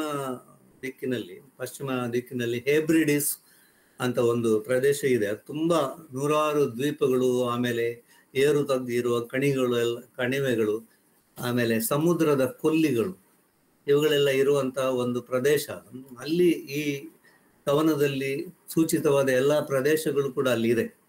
ಆ ಪ್ರದೇಶದಲ್ಲಿ ನಡೆಯುವಂತ ಒಂದು ಕವಿತೆಯನ್ನು ಇವರು ಕನ್ನಡ ನಾಡಿನಲ್ಲಿ ಇದನ್ನು ನೆಲೆಗೊಳಿಸಿದಾಗ ಅದು ಕನ್ನಡ ನಾಡಿನಲ್ಲಿ ನಿರ್ದಿಷ್ಟವಾಗಿ ಎಲ್ಲಿ ಅಂತ ಸೂಚಿಸ್ಲಿಕ್ಕೆ ಅವರಿಗೆ ಸಾಧ್ಯ ಆಗ್ಲಿಲ್ಲ. ಆದರೆ ಆ ಹೆಸರುಗಳನ್ನು ನೋಡುವಾಗ ನಮ್ಗೆ ಇದು ಕನ್ನಡ ನಾಡಿನಲ್ಲಿ ನಡೆದಂತ ಒಂದು ಕತೆ ಅಂತ ಒಂದು ಅನಿಸುವ ಹಾಗೆ ಅವರದನ್ನು ಅನುವಾದ ಮಾಡಿದ್ದಾರೆ. ಆಮೇಲೆ ಮೂಲದಲ್ಲಿ ಇದು 7 ಸಿಲಬಲ್ ಇರುತ್ತೆ ಒಂದು ಸಾಲಲ್ಲಿ. ಹೆಪ್ಟಾಮೀಟರ್ ಅಂತ ಕರೀತಾರೆ ಈ ಲಾವಣಿಯಲ್ಲಿ ಇದೆ. ಆಮೇಲೆ 56 ಸಾಲುಗಳಿದೆ. ಅಂದ್ರೆ 4 ಸಾಲುಗಳ ಒಂದೊಂದು ಚರಣ, ಆಮೇಲೆ 14 ಚರಣಗಳಿರುವಂತ ಒಂದು ಪದ್ಯ ಇದೆ. ಅಷ್ಟೇ ಸಾಲುಗಳಲ್ಲಿ BM ಶ್ರೀ ಅವರು ಅನುವಾದ ಮಾಡಿದ್ದಾರೆ. ಆಮೇಲೆ ಗೋವಿನ ಹಾಡು ಅಂತ ಇದೆಯಲ್ಲ, ಅದರ ಅಂಶಲಯದ ಮಟ್ಟು ಅದನ್ನು ಬಳಸಿಕೊಂಡು ಇದನ್ನು ಕಟ್ಟಿದ್ದಾರೆ. ಮತ್ತು ನಾನು ಆಗ್ಲೇ ಹೇಳಿದಾಗೆ ದ್ವಿತೀಯ ಅಕ್ಷರ ಪ್ರಾಸವನ್ನು ಇವರು ಬಳಸ್ಕೊಂಡಿದ್ದಾರೆ. ಇದರ ಕತೆ ಅನ್ನು ಮೊದಲೇ ಹೇಳಿಬಿಟ್ಟು ಆಮೇಲೆ ನಾನು ಆ ಪದ್ಯವನ್ನು ಓದುವುದು ಸೂಕ್ತ ಅಂತ ಕಾಣ್ತೇನೆ. ಮೂಲದಲ್ಲಿ ಕವಿತೆ ಶುರುವಾಗುವುದು ಘಟನೆಯ ಮಧ್ಯದಿಂದ. ಅದು ಪಾಶ್ಚಾತ್ಯ ಕಾವ್ಯಗಳಲ್ಲೆಲ್ಲ ಹಾಗೆ ಶುರುವಾಗುವುದು ಪದ್ಧತಿಯನ್ನು. ಅವರ ನಾಟಕವಾಗ್ಲಿ ಕಾವ್ಯ ಆಗ್ಲಿ ಘಟನೆಗಳ ಮಧ್ಯದಿಂದ ಪ್ರಾರಂಭ ಆಗ್ತದೆ. ಹಾಗೆ ಇಲ್ಲಿ ಒಂದು ಸಮುದ್ರ ಕೊಲ್ಲಿ, ಅದು ಆಕ್ಚುಲಿ ಸಮುದ್ರ ಕೊಲ್ಲಿಯಲ್ಲಿ ನಡೆಯುವಂತ, ಅದು ಲಾಕ್ ಗೈಲ್ ಅಂತ ಅದು ಇಂಗ್ಲಿಷ್ ನಲ್ಲಿ ಹೆಸರು ಅದರದ್ದು. ಅದನ್ನು ಕನ್ನಡದಲ್ಲಿ ಯಾವ ಹೆಸರನ್ನು ಕೂಡ BM ಶ್ರೀ ಅವರು ಕೊಟ್ಟಿಲ್ಲ. ಆದ್ರೆ ಅವರು ಕಾಯಲ ಅಂತ ಒಂದು ಒಳ್ಳೆಯ ಒಂದು ದ್ರಾವಿಡ ಮೂಲದ ಒಂದು ಪದವನ್ನು ಅಲ್ಲಿ ಬಳಸಿದ್ದಾರೆ. ಅದು ಕೊಲ್ಲಿ, ಕಾಯಲ ಅಂದ್ರೆ ಕೊಲ್ಲಿ ಅನ್ನುವ ಅರ್ಥವನ್ನೇ ಕೊಡ್ತದೆ ಇಂಗ್ಲಿಷಲ್ಲಿ, ಬೇ ಅಂತ ಇರುವ ಹಾಗೆ. ಸೊ ಅದನ್ನು ದಾಟ್ಲಿಕ್ಕೆ ಒಂದು ಯುವ ಪ್ರೇಮಿಗಳ ಜೋಡಿ ಅಲ್ಲಿ ಬರ್ತದೆ. ಇಲ್ಲಿ ಕನ್ನಡದಲ್ಲಿ ಅವರು ಒಬ್ಬ ಪಡುವಣ ದಿಬ್ಬದ ಗೌಡ ಅಂತ ಆ ಯುವಕನ ಹೆಸರನ್ನು ಅವರು ಕೊಟ್ಟಿದ್ದಾರೆ. ಆಮೇಲೆ ಆ ಯುವತಿಗೆ ಅಲ್ಲಿ ಹೆಸರಿಲ್ಲ, ಅವರು ಕಾರಿ ಹೆಗ್ಗಡೆಯ ಮಗಳು. ಹಾಗಾಗಿ ಲಾರ್ಡ್ ಉಲ್ಲಿನ್ ಅಂತ ಒಂದು ಇಂಗ್ಲಿಷ್ ನಲ್ಲಿ ಇರುವ ಹೆಸರನ್ನು BM ಶ್ರೀ ಅವರು ಕಾರಿ ಹೆಗ್ಗಡೆ ಅಂತ ಮಾಡ್ಕೊಂಡ್ರೆ, ಅಲ್ಲಿ ಒಂದು ಉಲ್ವ ಅಂತ ಒಂದು ದ್ವೀಪ ಇದೆ. ಮತ್ತು ಅಂದು ಈ ಕಾರಿ ಹೆಗ್ಗಡೆಯ ಅಥವಾ ಲಾರ್ಡ್ ಉಲ್ಲಿನ್ ಇರುವ ಪ್ರದೇಶಕ್ಕಿಂತ ಕೆಲವು ದ್ವೀಪಗಳ ಆಚೆ, ಸಮುದ್ರದಿಂದ ಆಚೆ ದಾಟ್ಕೊಂಡು ಹೋಗ್ಬೇಕಾದ ಒಂದು ಉಲ್ವ ಅಂತ ಒಂದು ದ್ವೀಪ ಈಗಲೂ ಇದೆ. ಅದು ಉಲ್ವ ಅಂದ್ರೆ ನಿಜವಾಗಿ ಅದರ ಅರ್ಥ ಉಲ್ಫ್ ಅಂತ ಬರುತ್ತೆ ಆ ಗೇಲಿಕ್ ಭಾಷೆಯಲ್ಲಿ. ಸೊ ಈ ಉಲ್ವ ದ್ವೀಪದ ಒಬ್ಬ ಚೀಫ್ಟನ್ ಅಂತ ಇಂಗ್ಲಿಷ್ ಅಲ್ಲಿ ಹೇಳಿದ್ರೆ, ಅದನ್ನು BM ಶ್ರೀ ಅವರು ಪಡುವ ದಿಬ್ಬದ ಗೌಡ ಅಂತ ಅವರು ಮಾಡ್ತಾರೆ. ಸೊ ಇಲ್ಲಿ ಕಾರಿ ಹೆಗ್ಗಡೆ ಅನ್ನುವ ಒಂದು ಸ್ವಲ್ಪ ದೊಡ್ಡ ಮಟ್ಟದ ಒಬ್ಬ ತುಂಡರಸ ಆದ್ರೆ, ಈ ಗೌಡ ಅನ್ನುವನು ಒಂದು ಅಥವಾ ಎರಡು ಊರಿಗೆ ಅಥವಾ ಒಂದು ಸಣ್ಣ ದ್ವೀಪಕ್ಕೆ ಅರಸನಾಗಿದ್ದನು. ಹಾಗಾಗಿ ಇಲ್ಲಿ ಕಾರಿ ಹೆಗ್ಗಡೆಗೆ ಈ ಗೌಡನು ತನ್ನ ಮಗಳನ್ನು ಮದುವೆ ಆಗುವುದು ಅವನಿಗೆ ಇಷ್ಟ ಇಲ್ಲ. ಇಲ್ಲಿ ವರ್ಗ ಸಮಸ್ಯೆ ಇದ್ದ ಹಾಗೆ ಇದೆ. ಅಂದ್ರೆ ಅವನು ತನ್ನ ಒಂದು ಮಟ್ಟಕ್ಕೆ ಅಥವಾ ತನ್ನ ವರ್ಗಕ್ಕೆ ಸೇರಿದವನಲ್ಲೋ ಅನ್ನೋ ಕಾರಣಕ್ಕೆ ಅವನು ನಿರಾಕರಿಸಿದ್ದಾನೆ ಅನ್ನುವುದು ನಾವು ಇದರಲ್ಲಿ ಊಹಿಸಬಹುದಾದ ಅಂಶ. ಇಲ್ಲಿ ಅವರು ಈ ಕವಿತೆ ಶುರುವಾದಾಗ ಅವರು ಆ ಮನೆಯಿಂದ ತಪ್ಪಿಸ್ಕೊಂಡು ಆ ಹುಡುಗಿ ಅವನ ಜೊತೆ ಓಡಿ ಬಂದಿದ್ದಾಳೆ. ಅವರು 3 ದಿನಗಳಿಂದ ಅವರು ಓಡ್ತಾನೆ ಇದ್ದಾರೆ. ಅವನ ಹಿಂದೆ ಈ ಲಾರ್ಡ್ ಉಲ್ಲಿನ್ ಅಥವಾ ಕನ್ನಡದಲ್ಲಿ ಕಾರಿ ಹೆಗ್ಗಡೆಯ ಸೈನಿಕರು ಅವ್ರನ್ನ ಅಟ್ಟಿಸ್ಕೊಂಡು ಬರ್ತಾನೆ ಇದ್ದಾರೆ. ಇಲ್ಲಿ ಒಂದು ಕಡವು ಅಥವಾ ದೋಣಿ ದಾಟುವ ಸ್ಥಳಕ್ಕೆ ಬಂದು ಅವರು ನಿಂತಿದ್ದಾರೆ. ಆದ್ರೆ ಇಲ್ಲಿ ಬಹಳ ದೊಡ್ಡ ಬಿರುಗಾಳಿ ಬೀಸ್ತಾ ಇದೆ, ಕತ್ತಲು ಆಗ್ತಾ ಇದೆ, ಸಮುದ್ರ ಮೊರೆಯುತ್ತಾ ಇದೆ. ಅಂತ ಸಂದರ್ಭದಲ್ಲಿ ಅಲ್ಲಿ ದೋಣಿಯನ್ನು ಬಿಡ್ಲಿಕ್ಕೆ ಅವನು ಹೆದರ್ತಾನೆ, ಮತ್ತು ದೋಣಿಯನ್ನು ಬಿಡತಕ್ಕಂತ ಒಂದು ಸಂದರ್ಭವೂ ಅದಲ್ಲ. ಆದ್ರೆ ಅವರು ತುಂಬಾ ಬೇಡ್ಕೊಳ್ತಾನೆ ಅವನು ಆ ಗೌಡ, ಏನಂತಂದ್ರೆ ಒಂದು ವೇಳೆ ಈ ಹುಡುಗಿಯನ್ನು ಅವನ ಕಾರಿ ಹೆಗ್ಗಡೆಯ ಮನುಷ್ಯರು ಹಿಡಿದ್ರೆ ಅವರು ತನ್ನನ್ನು ಖಂಡಿತವಾಗಿ ಕೊಂದು ಹಾಕ್ತಾರೆ. ಕೊಂದು ಹಾಕಿದಾಗ ಇವಳು ಅನಾಥೆ ಆಗ್ತಾಳೆ ಮತ್ತು ಅವಳು ಬಹಳ ದುಃಖಿತೆ ಆಗ್ತಾಳೆ. ಹಾಗಾಗಿ ನೀನು ದಯವಿಟ್ಟು ನೀನು ಆ ಕಡೆಗೆ ನಮ್ಮನ್ನು ದೋಣಿಯಲ್ಲಿ ನೀನು ತಗೊಂಡು ಹೋಗಿ ಬಿಡಬೇಕು. ಅದಕ್ಕಾಗಿ ನೀನು ಕೇಳಿದಷ್ಟು ಹೊನ್ನನ್ನು ಕೊಡ್ತೇನೆ ಅಂತ ಅವನು ಹೇಳ್ತಾನೆ. ಮೂಲದಲ್ಲಿ ಅದಿರೋದು 1 ಸಿಲ್ವರ್ ಪೌಂಡ್ ಅಂತ ಅಲ್ಲಿರೋದು. ಹಾಗೆ ಆ ದೋಣಿ ಅವನು ಈ ಹುಡುಗಿಯ ಮುಖವನ್ನು ನೋಡಿ ಬಹಳ ಬೇಸರಿಸಿ, ಇವಳ ದುಃಖವನ್ನು ಕೊಂಡು ಇವಳಿಗೋಸ್ಕರ ತಾನು ನಿಮ್ಮನ್ನು ಯಾವುದೇ ಒಂದು ಅಪಾಯವನ್ನು ಲೆಕ್ಕಿಸದೆ, ನನ್ನ ಪ್ರಾಣವನ್ನು ಲೆಕ್ಕಿಸದೆ ನಿಮ್ಮನ್ನು ಆಚೆಗೆ ಹಾಯಿಸ್ತೇನೆ ದೋಣಿಯಲ್ಲಿ ಅಂತ ಹೇಳ್ಕೊಂಡು ಅವರನ್ನು ದೋಣಿಯಲ್ಲಿ ಹತ್ತಿಸಿ ಅವನು ಸಮುದ್ರಕ್ಕೆ ಇಳಿತಾನೆ. ಅಷ್ಟೊತ್ತಿಗೆ ಈ ಕಾರಿ ಹೆಗ್ಗಡೆ ಅಥವಾ ಲಾರ್ಡ್ ಉಲ್ಲಿನ್ನ ಸೈನಿಕರು ಎಲ್ಲ ಅಲ್ಲಿ ಬಂದು ನೆರೆಯುತ್ತಾರೆ. ಕಾರಿ ಹೆಗ್ಗಡೆಯೂ ಬರ್ತಾನೆ. ಅಲ್ಲಿ ಬಂದು ಈ ತನ್ನ ಮಗಳು ಮತ್ತು ಅವಳ ಪ್ರಿಯತಮ ಇಲ್ಲಿ ಮೊರೆಯುತ್ತಿರುವ ಕಡಲಿನಲ್ಲಿ, ಅದರ ಕ್ಷೋಭೆಗೊಳಗಾದ ಒಂದು ಕಡಲಿನಲ್ಲಿ ಸಿಕ್ಕಿ ಒದ್ದಾಡುವುದನ್ನು ಕಾಣ್ತಾನೆ. ಆಗ ಅವನ ಕ್ರೋಧವು ಕರಗಿ ಅವನಿಗೆ ಕರುಣೆ, ಆಮೇಲೆ ಆ ಮಗುವಿನ ಮೇಲೆ ಒಂದು ವ್ಯಾಮೋಹ ಎಲ್ಲ ಹುಟ್ಟಿ ಕರೀತಾನೆ, ವಾಪಸ್ ಬಾ, ನಿನ್ನ ಪ್ರಿಯತಮ್ಮನಿಗೆ ಕೊಟ್ಟು ಮದುವೆ ಮಾಡ್ತೇನೆ ಅಂತ ಅವನು ಹೇಳ್ತಾನೆ. ಆದ್ರೂ ಕೂಡ ಅಲ್ಲಿ ಸಂದರ್ಭ ಇರುವುದಿಲ್ಲ ಮತ್ತು ಸಾಧ್ಯವೂ ಇರುವುದಿಲ್ಲ. ಅವನ ಕಣ್ಣೆದುರೇ ಆ ತೆರೆಗಳೆಲ್ಲ ಮೊರೆದು ಅವಳ ಮೇಲೆ ಹತ್ತಿ ಆ ದೋಣಿಯನ್ನು ಮಗುಚಿ ಅವರು 3 ಕೂಡ ಜಲ ಸಮಾಧಿ ಆಗ್ತಾರೆ. ಆಮೇಲೆ ದಡದಲ್ಲಿ ಈ ಕಾರಿ ಹೆಗ್ಗಡೆ ಒಬ್ಬನೇ ತಾನು ದುಃಖಿತನಾಗಿ ಅಲ್ಲಿ ಉಳ್ಕೊಳ್ತಾನೆ. ಸೊ ಇದು ಈ ಕತೆ ಇರುವ ರೀತಿ. ಸೊ ಇದನ್ನು ನಾನು ಒಮ್ಮೆ ಓದಿ ಹೇಳ್ತೇನೆ. ಕಾರಿ ಹೆಗ್ಗಡೆಯ ಮಗಳು. ಇದು ಧರಣಿ ಮಂಡಲ ಮಧ್ಯದೊಳಗೆ ಮೆರೆಯುತಿಹ ಕರ್ನಾಟ ದೇಶದಿ ಇರುವ ಕಾಳಿಂಗನೆಂಬ ಗೊಲ್ಲನ ಕಥೆಯ ನೆಂತು ಪೇಳುವೆನು. ಆ ರಾಗದಲ್ಲಿ ಇದೆ ನೋಡಿ. ಪಡುವ ದಿಬ್ಬದ ಗೌಡನೊಬ್ಬನು ಬಿಡದೆ ತೊರೆಯನ ಕೂಗಿಕೊಂಡನು, ತಡೆಯದೀಗಲೇ ಗಡುವ ಹಾಯಿಸು ಕೊಡುವೆ ಕೇಳಿದ ಹೊನ್ನನು. ಇದು ಅದೇ ರಾಗದಲ್ಲಿ ಅದೇ ಧಾಟಿಯಲ್ಲಿ ಇರುವಂತ ಒಂದು ಪದ್ಯ. ಪಡುವದಿಬ್ಬದ ಗೌಡನೊಬ್ಬನು ಬಿಡದೆ ತೊರೆಯನ ಕೂಗಿಕೊಂಡನು, ತಡೆಯದೀಗಲೇ ಗಡುವ ಹಾಯಿಸು ಕೊಡುವೆ ಕೇಳಿದ ಹೊನ್ನನು. ಆರು ನೀವಿ ಕರಗಿ ಮೊರೆಯುವ ನೀರ ಕಾಯಲ ಹಾಯುವವರು, ಪಡುವದಿಬ್ಬದ ಗೌಡ ನಾನಿ ಮಡದಿ ಕಾರಿಯ ಕುವರಿಯು. ಇದು ಅವನು ಉತ್ತರ ಹೇಳುವುದು, ನಾನು ಪಡುವ ದಿಬ್ಬದ ಗೌಡ, ಈ ಮಡದಿ ಕಾರಿಯಗಡೆಯ ಕುವರಿಯು. ಓಡಿ ಬಂದೆವು 3 ದಿವಸ ಜಾಡ ಹಿಡಿದು ಹಿಂದೆ ಬಂದರು, ನಮ್ಮನೀ ಕಣಿವೆಯಲ್ಲಿ ಕಂಡರೆ ಚಿಮ್ಮಿ ಹರಿಯುವುದು ನೆತ್ತರು. ಹತ್ತಿ ಕುದುರೆಯ ತರುಬಿ ಬರುವರು, ಮುತ್ತಿಕೊಂಡರೆ ನನ್ನ ಕೊಲ್ಲುವರು, ಘೋರ ದುಃಖದ ನಾರಿಯನು ಬಳಿ ಕಾರು ನಗಿಸಲು ಬಲ್ಲರು. ಆಗ ಅಂಜದೆ ತೊರೆಯನೆಂದನು. ಇಲ್ಲಿ ತೊರೆಯ ಅನ್ನುವ ಒಂದು ಶುದ್ಧ ದ್ರಾವಿಡ ಪದವನ್ನು BM ಶ್ರೀ ಅವರು ಬಳಸಿದ್ದಾರೆ. ದೋಣಿಕಾರನಿಗೆ ತೊರೆಯ ಅನ್ನುವ ಪದ ಕನ್ನಡದ್ದೇ ಆಗಿದೆ. ಆಗ ಅಂಜದೆ ತೊರೆಯನೆಂದನು, ಬೇಗ ಜಿಯ ಓಡ ತರುವೆನು. ಓಡ ಅನ್ನೋದು ಕೂಡ ಕನ್ನಡದಲ್ಲಿ ದೋಣಿ ಅನ್ನೋದಕ್ಕಿರುವ ಒಂದು ಪದ. ತುಳು ಭಾಷೆಯಲ್ಲಿ ಇನ್ನೂ ಕೂಡ ಓಡ ಅನ್ನುವ ಪದವೇ ಇರುವುದು. ಬೇಗ ಜಿಯ ಓಡ ತರುವೆನು, ಸುಡಲಿ ಹೊನ್ನು ಬೆಡಗಿ ನಿನ್ನಿ ಮಡದಿಗೋಸುಗ ಬರುವೆ. ಆದುದಾಗಲಿ ಮುದ್ದಿನ ಅರಗಿಣಿಗಾದ ಗಂಡವ ಕಾದು ಕೊಡುವೆನು, ಕಡಲು ನೊರೆಗಡೆದೆದ್ದು ಕುದಿಯಲಿ ಗಡುವ ಹಾಯಿಸಿ ಬಿಡುವೆನು. ತೂರುಗಾಳಿಗೆ ಕಡಲು ಕುದಿಯಿತು, ನೀರ ದೆವ್ವಗಳು ಅರಚಿಕೊಂಡವು, ಹೆಪ್ಪು ಮೋಡದ ಹುಬ್ಬು ಗಂಟಿಗೆ ಕಪ್ಪಗಾದವು ಮುಖಗಳು. ಕೆರಳಿ ಗಾಳಿ ಚಚ್ಚಿತು, ಇರುಳ ಕತ್ತಲೆ ಕವಿದು ಮುಚ್ಚಿತು, ಖಣಿಯ ಇಳಿವರ ಕುದುರೆ ಕತ್ತಿಯ ಖಣಿ ಧ್ವನಿ ಕೇಳಿತು. ಏಳು ಬೇಗೇಳಣ್ಣ ಎಂದಳು, ಹೂಳಿಕೊಳ್ಳಲಿ ನನ್ನ ಕಡಲು, ಮುಳಿದ ಮುಗಿಲ ತಡೆಯಬಲ್ಲೆ, ಮುಳಿದ ತಂದೆಯ ತಡೆಯನು. ಇತ್ತ ಕರೆ ಮೊರೆ ಹಿಂದ ಕಾಯಿತು, ಅತ್ತ ತೆರೆ ಮೊರೆ ಸುತ್ತಿಕೊಂಡಿತು.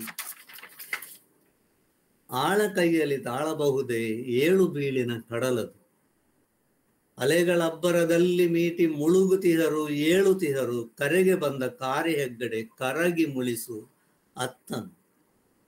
ತೊಂಡು ತೆರೆಗಳ ಮುಸುಕಿನಲ್ಲಿ ಕಂಡು ಮಗಳ ಕರಗಿ ಹೋದ, ಒಂದು ಕೈ ನೀಡಿದಳು ನೆರವಿಗೆ, ಒಂದು ತಬ್ಬಿತು ನಲ್ಲನ. ಮರಳು ಮಗಳೇ ಎಂದ, ಮೊರೆವ ಕಾಯಲ ಗಂಟಲಿಂದ, ಮರೆತು ಒಪ್ಪಿದೆ ನಿನ್ನ ನಲ್ಲನ, ಮರಳು ತಂದ ಎಂದನು. ಮರಳಬಹುದೇ ಹೋಗಬಹುದೇ, ಕರೆಯ ತೆರೆಯಪ್ಪಳಿಸಿ ಹೊಯ್ದು ಹೊರಳಿ ಹೋದವು ಮಗಳ ಮೇಲೆ, ಕೊರಗಿನಲ್ಲಿ ಅವನು ಉಳಿದನು. ಇದು ಈ ಕಾರಿ ಹೆಗ್ಗಡೆಯ ಮಗಳು ಕವಿತೆ. ಇದರ ಒಂದು ವೈಶಿಷ್ಟ್ಯ ಏನು ಅಂತಂದ್ರೆ, ಇದು ಒಂದು ಬಗೆಯಲ್ಲಿ ರೂಪಾಂತರ ಅಂತ ಅನ್ಬೋದು. ನಾನು ಆಗ್ಲೇ ಹೇಳಿದಾಗೆ ಮೂಲದಲ್ಲಿರುವ ಈ ಸನ್ನಿವೇಶಗಳನ್ನೆಲ್ಲ ಅವರು ಬಿಟ್ಟು ಇದನ್ನು ಒಂದು ಕಾಯಲ ಮತ್ತು ಕಡಲು ಎನ್ನುವುದನ್ನು ಬಳಸಿರುವುದರಿಂದ ಇದು ಕೂಡ ಒಂದು ಕಡಲ ಕೊಲ್ಲಿಯನ್ನು ದಾಟಿಸುವಂತ ಒಂದು ಸನ್ನಿವೇಶ ಅಂತ ಅವರು ಇಟ್ಕೊಂಡಿರುವ ಹಾಗೆ ಗೊತ್ತಾಗುತ್ತದೆ. ಆದರೆ ಯಾವ ಮೂಲದ ಇಲ್ಲಿ ಉಲ್ವಾಸ್ ಐಲ್ ಅಂತ ಇದೆ, ಅಂದ್ರೆ ಉಲ್ವಾ, ಆಮೇಲೆ ಅಲ್ಲಿ ಹೇಬ್ರಿಡಿಸ್, ಆ ಪ್ರದೇಶಗಳಲ್ಲಿ ಇರುವ ಒಂದು ವೈಶಿಷ್ಟ್ಯ ಮತ್ತು ಅಲ್ಲಿಯ ಒಂದು ಜಾನಪದ, ಇದೆಲ್ಲವೂ ಕೂಡ ಮೂಲ ಕವಿತೆಗಳಿಗೆ ಓದುವವರಿಗೆ ಒಂದು ಭಾವವನ್ನು ಹುಟ್ಟಿಸಿದ್ರೆ, ಅದು ಕನ್ನಡದ ಓದುಗರಿಗೆ ಆ ರೀತಿಯ ಒಂದು ಭಾವವನ್ನು ಹುಟ್ಟಿಸಲಿಕ್ಕೆ ಇದು ಸಾಧ್ಯ ಆಗುವುದಿಲ್ಲ. ಆದರೆ ಬಹಳ ಒಂದು ಭಾವಪೂರ್ಣವಾದ ಒಂದು ಕವಿತೆಯನ್ನು ಇವರು ಕನ್ನಡದಲ್ಲಿ ಕೊಟ್ಟಿದ್ದಾರೆ. ಆಮೇಲೆ ಮೂಲದಲ್ಲಿ ಅವರು ಸರಳ ಪದಗಳನ್ನು ಬಳಸಿದ್ದಾರೆ, ಅದು ಬಹಳ ವಿಶೇಷವಾದದ್ದು. ನಾನು ಆಗ್ಲೇ ಕೆಲವು ಪದಗಳನ್ನು ಹೇಳಿದಾಗ ಓಡ, ಕಾಯಲ, ಆಮೇಲೆ ಈ ದೋಣಿಕಾರನಿಗೆ ಒಂದು ಪದವನ್ನು ಅವರು ಬಳಸಿದ್ದಾರೆ, ತೊರೆಯ ಅಂತ ಒಂದು ಪದವನ್ನು ಬಳಸಿದ್ದಾರೆ. ಈ ರೀತಿ ಕೆಲವು ಬದಲಾವಣೆಗಳನ್ನು ಅವರು ಮಾಡ್ಕೊಂಡಿದ್ದಾರೆ. ಆಮೇಲೆ ಮೂಲದಲ್ಲಿ ಅಲ್ಲಿ ಒಂದು ಸಿಲ್ವರ್ ಪೌಂಡ್ ಅಂತ ಒಂದು ನಾಣ್ಯ ಇರುವಾಗ ಇಲ್ಲಿ ಕೇಳಿದಷ್ಟು ಹೊನ್ನನ್ನು ಕೊಡ್ತೇನೆ ಅಂತ ಹೇಳಿರುವುದು ಕೂಡ ಬಹಳ ಮುಖ್ಯವಾದ ಒಂದು ರೂಪಾಂತರ. ಚೆನ್ನಾಗಿದೆ ಅದು. ಅದು ಮೂಲಕ್ಕಿಂತಲೂ ಕೇಳಿದಷ್ಟು ಹೊನ್ನನ್ನು ಕೊಡುವೆ ಅನ್ನೋದು ಸ್ವಲ್ಪ ಚೆನ್ನಾಗಿದೆ. ಆಮೇಲೆ ಮೂಲದ ಸೂಕ್ಷ್ಮಗಳನ್ನೆಲ್ಲ ಒಂದು ಯಾವುದೇ ಅನುವಾದದಲ್ಲಿ ತರ್ಲಿಕ್ಕೆ ಸಾಧ್ಯ ಆಗುದಿಲ್ಲ. ಹಾಗೆ ತರ್ಲಿಕ್ಕೆ ಸಾಧ್ಯ ಆಗದೆ ಇದ್ದಾಗ ಇನ್ನೊಂದು ಕೆಲವು ಕಡೆ ಇನ್ನಷ್ಟು ಈ ಸೂಕ್ಷ್ಮಗಳನ್ನು ತಾವು ತಂದು ಕೊಡುವ ಮೂಲಕ ಒಂದು ರೀತಿಯ ಒಂದು ಹೊಂದಾಣಿಕೆಯನ್ನು ಮಾಡುವ ಸಾಧ್ಯತೆ ಇದೆ. ಒಳ್ಳೆಯ ಅನುವಾದಗಳು ಯಾಕೆ ಅಂತ ನಾವು ಹೇಳ್ಬೋದು ಅಂತಂದ್ರೆ, ಇಲ್ಲಿ ಯಾವುದೋ ಕೆಲವು ಅಲಿಟರೇಷನ್ಗಳನ್ನು ಎಲ್ಲ, ಅಂದ್ರೆ ಈ ಅನುರಣನ ಶಬ್ದಗಳನ್ನೆಲ್ಲ ಒಂದು ಇಂಗ್ಲಿಷ್ನಲ್ಲಿ ಇದ್ದ ಹಾಗೆ ಕನ್ನಡದಲ್ಲಿ ತರ್ಲಿಕ್ಕೆ ಸಾಧ್ಯ ಆಗದೇ ಇದ್ದಾಗ, ಇನ್ನೊಂದು ಕಡೆ ಅಂಥದ್ದೇ ಪದಗಳನ್ನು ನಾವು ಬಳಸಿ ಒಂದು ರೀತಿಯಲ್ಲಿ ಅದಕ್ಕೆ ಇಲ್ಲಿ ಆದ ನಷ್ಟವನ್ನು ಇನ್ನೊಂದು ಕಡೆ ತುಂಬಿಕೊಡುವ ಸಾಧ್ಯತೆ ಇದೆ. ಹಾಗೆ ಕೆಲವು ಸೂಕ್ಷ್ಮಗಳನ್ನು BMC ಅವರ ಅನುವಾದ ಕಳ್ಕೊಂಡಿದೆ, ಹಾಗೆ ಇನ್ನೊಂದು ಕೆಲವು ಕಡೆ ಅದು ತುಂಬಿಕೊಟ್ಟಿದೆ. ಹಾಗೆ ಈಗ ಉದಾಹರಣೆಗೆ ಅವರು ಒಂದು ಪದವನ್ನು ಬಳಸ್ತಾರೆ, ಮರಳು ಕಂದ ಎಂದನು ಅಂತ ಒಂದು ಪದವನ್ನು ಬಳಸ್ತಾರೆ. ಈ ಕಂದ ಅನ್ನೋ ಒಂದು ಅಚ್ಚ ಕನ್ನಡದ ಪದಕ್ಕೆ ಬಹಳ ಒಂದು ಭಾವ ತುಂಬಿ ಹೇಳುವಂತ ಒಂದು ಸಾಧ್ಯತೆ ಇದೆ. ಅದು ಇಂಗ್ಲಿಷಲ್ಲಿ ಅದು ಮಗಳೇ ಮಗಳೇ ಅಂತ 2 ಬಾರಿ ಬಳಕೆ ಆಗಿದೆ. ಇವರು ಒಂದು ಕಡೆ ಮಗಳೇ ಅಂತ ಅಂದ್ರೆ, ಇನ್ನೊಂದು ಕಡೆ ಕಂದ ಅಂತ ಆಮೇಲೆ 2ನೇ ಬಾರಿ ಹೇಳುವಾಗ, ಅಂದ್ರೆ ಅದರ ಅರ್ಥ ಅವ್ರು ಇನ್ನಷ್ಟು ದುಃಖಿತನಾಗಿ ಆರ್ತನಾಗಿ ಕರೆಯುವ ಆ ಭಾವ ಅದರಲ್ಲಿ ತುಂಬಿ ಬಂದಿದೆ. ಆಮೇಲೆ ಬಹಳ ಮುಖ್ಯವಾಗಿ BMC ಅವರಿಗೆ ಈ ಆಧುನಿಕ ಇಂಗ್ಲಿಷ್ ಕವಿತೆಗಳಲ್ಲಿ ಅದಕ್ಕೆ ಒಂದು ಸೌಷ್ಠವ ಇದೆ ಅನ್ನೋದು ಅವರಿಗೆ ಬಹಳ ಮುಖ್ಯವಾಗಿ ಖಂಡಿತ. ಅಂದ್ರೆ ಕನ್ನಡದಲ್ಲಿ ಒಂದು ಜಾಳಾಗಿ ಪದ್ಯಗಳನ್ನು ರಚಿಸುವಾಗ ಆಧುನಿಕ ಕವಿತೆಗಳಿಗೆ ಒಂದು ಚೌಕಟ್ಟು ಇರಬೇಕು. ಆ ಚೌಕಟ್ಟು, ಅದರ ರೂಪಕಗಳು, ಆಮೇಲೆ ಅದರ ಆದಿ ಅಂತ್ಯಗಳು, ಇದೆಲ್ಲವೂ ಕೂಡ ಒಂದು ನಿರ್ದಿಷ್ಟ ಚೌಕಟ್ಟಿನೊಳಗೆ ನಿಂತು ಅದು ಒಂದು ಕಲಾನುಭವವನ್ನು ಕೊಡಬೇಕು ಅಂತ ಅವರ ಒಂದು ಇಚ್ಛೆ ಆಗಿತ್ತು. ಅದನ್ನು ಅವರು ಇಲ್ಲಿ ಈ ಪದ್ಯದಲ್ಲಿ ಕೂಡ ಅದಿದೆ. ಅದನ್ನು ನಾನು 1-2 ಉದಾಹರಣೆಗಳೊಂದಿಗೆ ನಾನು ಅದನ್ನು ಸ್ಪಷ್ಟಪಡಿಸ್ತೇನೆ. ಈಗ ಉದಾಹರಣೆಗೆ ಇಲ್ಲಿ ಇದೊಂದು ದುರಂತವನ್ನು ಹೇಳುವಂತ ಒಂದು ಕವಿತೆ, ಆದ್ರೆ ಆ ದುರಂತವನ್ನು ಆ ಕವಿತೆಯ ಉದ್ದಕ್ಕೂ ಕಟ್ಟಿಕೊಡ್ತಾ ಇಲ್ಲಿ ಕವಿ ಹೋಗಿದ್ದಾರೆ. ಅಲ್ಲಿಯ ಆ ಪ್ರಕೃತಿ ಮುನಿಯುವಂತ ಕೆಲವು ದೃಶ್ಯಗಳಲ್ಲಿ ಕೆಲವು ಪರ್ಸಾನಿಫಿಕೇಶನ್ ಅಥವಾ ಒಂದು ವ್ಯಕ್ತಿ ಗುಣ ಆರೋಪಣೆ ಮಾಡುವ ಮೂಲಕ ಆ ದುರಂತವನ್ನು ಅಲ್ಲಿ ಬಹಳ ಹೆಚ್ಚು ತೀವ್ರವಾಗಿ ಅದನ್ನು ಹೇಳಲಿಕ್ಕೆ ಮೂಲ ಕವಿಗೆ ಅಲ್ಲಿ ಶಕ್ತಿ ಬಂದಿದೆ. ಮೂಲದಲ್ಲಿ ಒಂದು ಪದವನ್ನು ಅವರು ಬಳಸ್ತಾರೆ, ಏನಂತಂದ್ರೆ ಈ ಒಂದು ರೇತ್ ಅಂತ ಒಂದು ನದಿಯ ದೇವತೆ ಅಂತ ಅದನ್ನು ಹೇಳ್ಬೋದು. ರೇತ್ WRAIT H ಅಂತ ಒಂದು ಪದ ಇದೆ, ಅದು ಸ್ಕಾಟಿಷ್ ಮೂಲದ ಪದ. ಈಗ ಇಂಗ್ಲಿಷಲ್ಲಿ ಅದು ರ್ಯಾತ್ ಅಂತಿದೆ, WRATH. ರ್ಯಾತ್ ಅಂದ್ರೆ ಕ್ರೋಧ ಅಂತ ಬರ್ತದೆ. ಸೊ ಈ ರೀತಿ ಒಂದು ಬಹಳ ಒಂದು ಸಿಟ್ಟಿನಲ್ಲಿರುವ ಒಂದು ಮುದುಕಿಯ ರೂಪದ ಒಂದು ಸಮುದ್ರದ ಒಂದು ದೇವತೆ ಅದು, ಈ ಸಿ ರೈತ್ ಅಂತ ಒಂದು. ಸೊ ಈ ಸಿ ರೈತ್ ಅಂತ ಒಂದು ಶಬ್ದ ಇದೆ, ಅದನ್ನು BMC ಅವರು ಅನುವಾದ ಮಾಡುವಾಗ ನೀರ ದೇವಗಳು ಅಂತ ಮಾಡಿದ್ರು. ನೀರ ದೇವಗಳು ಅರಚಿಕೊಳ್ಳುವ ಅಂತ ಮಾಡ್ತಾರೆ. ಅಂದ್ರೆ ಅಲ್ಲಿ ಒಂದು ದೇವ ಇದೆ. ಅಂದ್ರೆ ಈ ಕಡಲು ಒಂದು ಪ್ರಕೃತಿ ಒಂದು ಮುನಿಯುವ ಸಂದರ್ಭದಲ್ಲಿ ಅಲ್ಲಿ ಆ ಕಥೆಗಳಲ್ಲಿ ಕಂಡು ಬರುವಂತ ಒಂದು ಪಾತ್ರ ಆ ರೈತ ಅನ್ನೋದು. ಸೊ ಆ ರೈತ ಅನ್ನೋ ಆ ನೀರ ದೇವತೆಯ ಬದಲಿಗೆ, ಒಂದು ದೇವತೆಯ ಬದಲಿಗೆ ಇಲ್ಲಿ BMC ಅವರು ಇಲ್ಲಿ ನೀರ ದೆವ್ವಗಳು ಅಂತ ಮಾಡ್ತಾರೆ. ದೆವ್ವಗಳು ಅಂತ ಮಾಡೋದು ಬಹಳ ಒಂದು ಬುದ್ಧಿವಂತಿಕೆ ಕೂಡ ಹೌದು. ಯಾಕಂದ್ರೆ ನೀರ ದೆವ್ವ ಅಂತಂದ್ರೆ ಅದಕ್ಕೆ ಒಂದು ಪರ್ಟಿಕ್ಯುಲಾರಿಟಿ ಬರುತ್ತೆ. ಅಂದ್ರೆ ನೀರ ದೆವ್ವ ಅಂದ್ರೆ ಯಾವ ದೇವ ಅಂತ ನಾವು ಕೇಳ್ಬೋದು. ಅಂದ್ರೆ ನೀರ ದೆವ್ವಗಳು ಅಂದ್ರೆ ಎಷ್ಟೋ ದೆವ್ವಗಳು ಎಲ್ಲಿ ಬೇಕಾದ್ರೆ ಇರ್ಬೋದು. ಸೊ ನೀರ ದೆವ್ವಗಳು ಅರಚಿಕೊಂಡವಂತವರು ಒಂದು ಸಣ್ಣ ಬದಲಾವಣೆಯನ್ನು ಅವರು ಮಾಡಿದ್ದಾರೆ. ಆ ನಂತರ ಅವರು ಆ ಮೋಡಗಳು ಅಲ್ಲಿ ಬಹಳ ಸಿಟ್ಟಿನಲ್ಲಿ ದೃಷ್ಟಿಸುವ ಒಂದು ವರ್ಣನೆಯನ್ನು ಬಹಳ ಸುಂದರವಾದ ಒಂದು ಕನ್ನಡದಲ್ಲಿ ಮಾಡಿದ್ದಾರೆ. ಅಂದ್ರೆ ಮೂಲದಲ್ಲಿ ಅಷ್ಟು ಸುಂದರವಾಗಿ ಅದು ಇಲ್ಲ. ಅದು ಹೇಗಿದೆ ಅಂತಂದ್ರೆ, ತೂರು ಗಾಳಿಗೆ ಕಡಲು ಕುದಿಯಿತು, ನೀರ ದೆವ್ವಗಳು ಅರಚಿಕೊಂಡವು, ಹೆಪ್ಪು ಮೋಡದ ಹುಬ್ಬು ಗಂಟಿಗೆ ಕಪ್ಪಗಾದವು ಮುಖಗಳು ಅಂತ. ಬಹಳ ಚೆನ್ನಾಗಿದೆ, ಹೆಪ್ಪು ಮೋಡದ ಹುಬ್ಬು ಗಂಟಿಗೆ. ಕನ್ನಡದ ಪದಗಳನ್ನು ಹೇಗೆಲ್ಲ ಬಳಸಬಹುದು ಅಂತ ಅವರು ಅಲ್ಲಿ ತೋರಿಸ್ಕೊಂಡಿದ್ದಾರೆ. ಅಂದ್ರೆ ಇಲ್ಲಿ ಇಡೀ ಪ್ರಕೃತಿಯೇ ಈ ಸನ್ನಿವೇಶದಲ್ಲಿ ಅದು ಮುನಿಸಿಕೊಂಡಿದ್ದಾವೆ.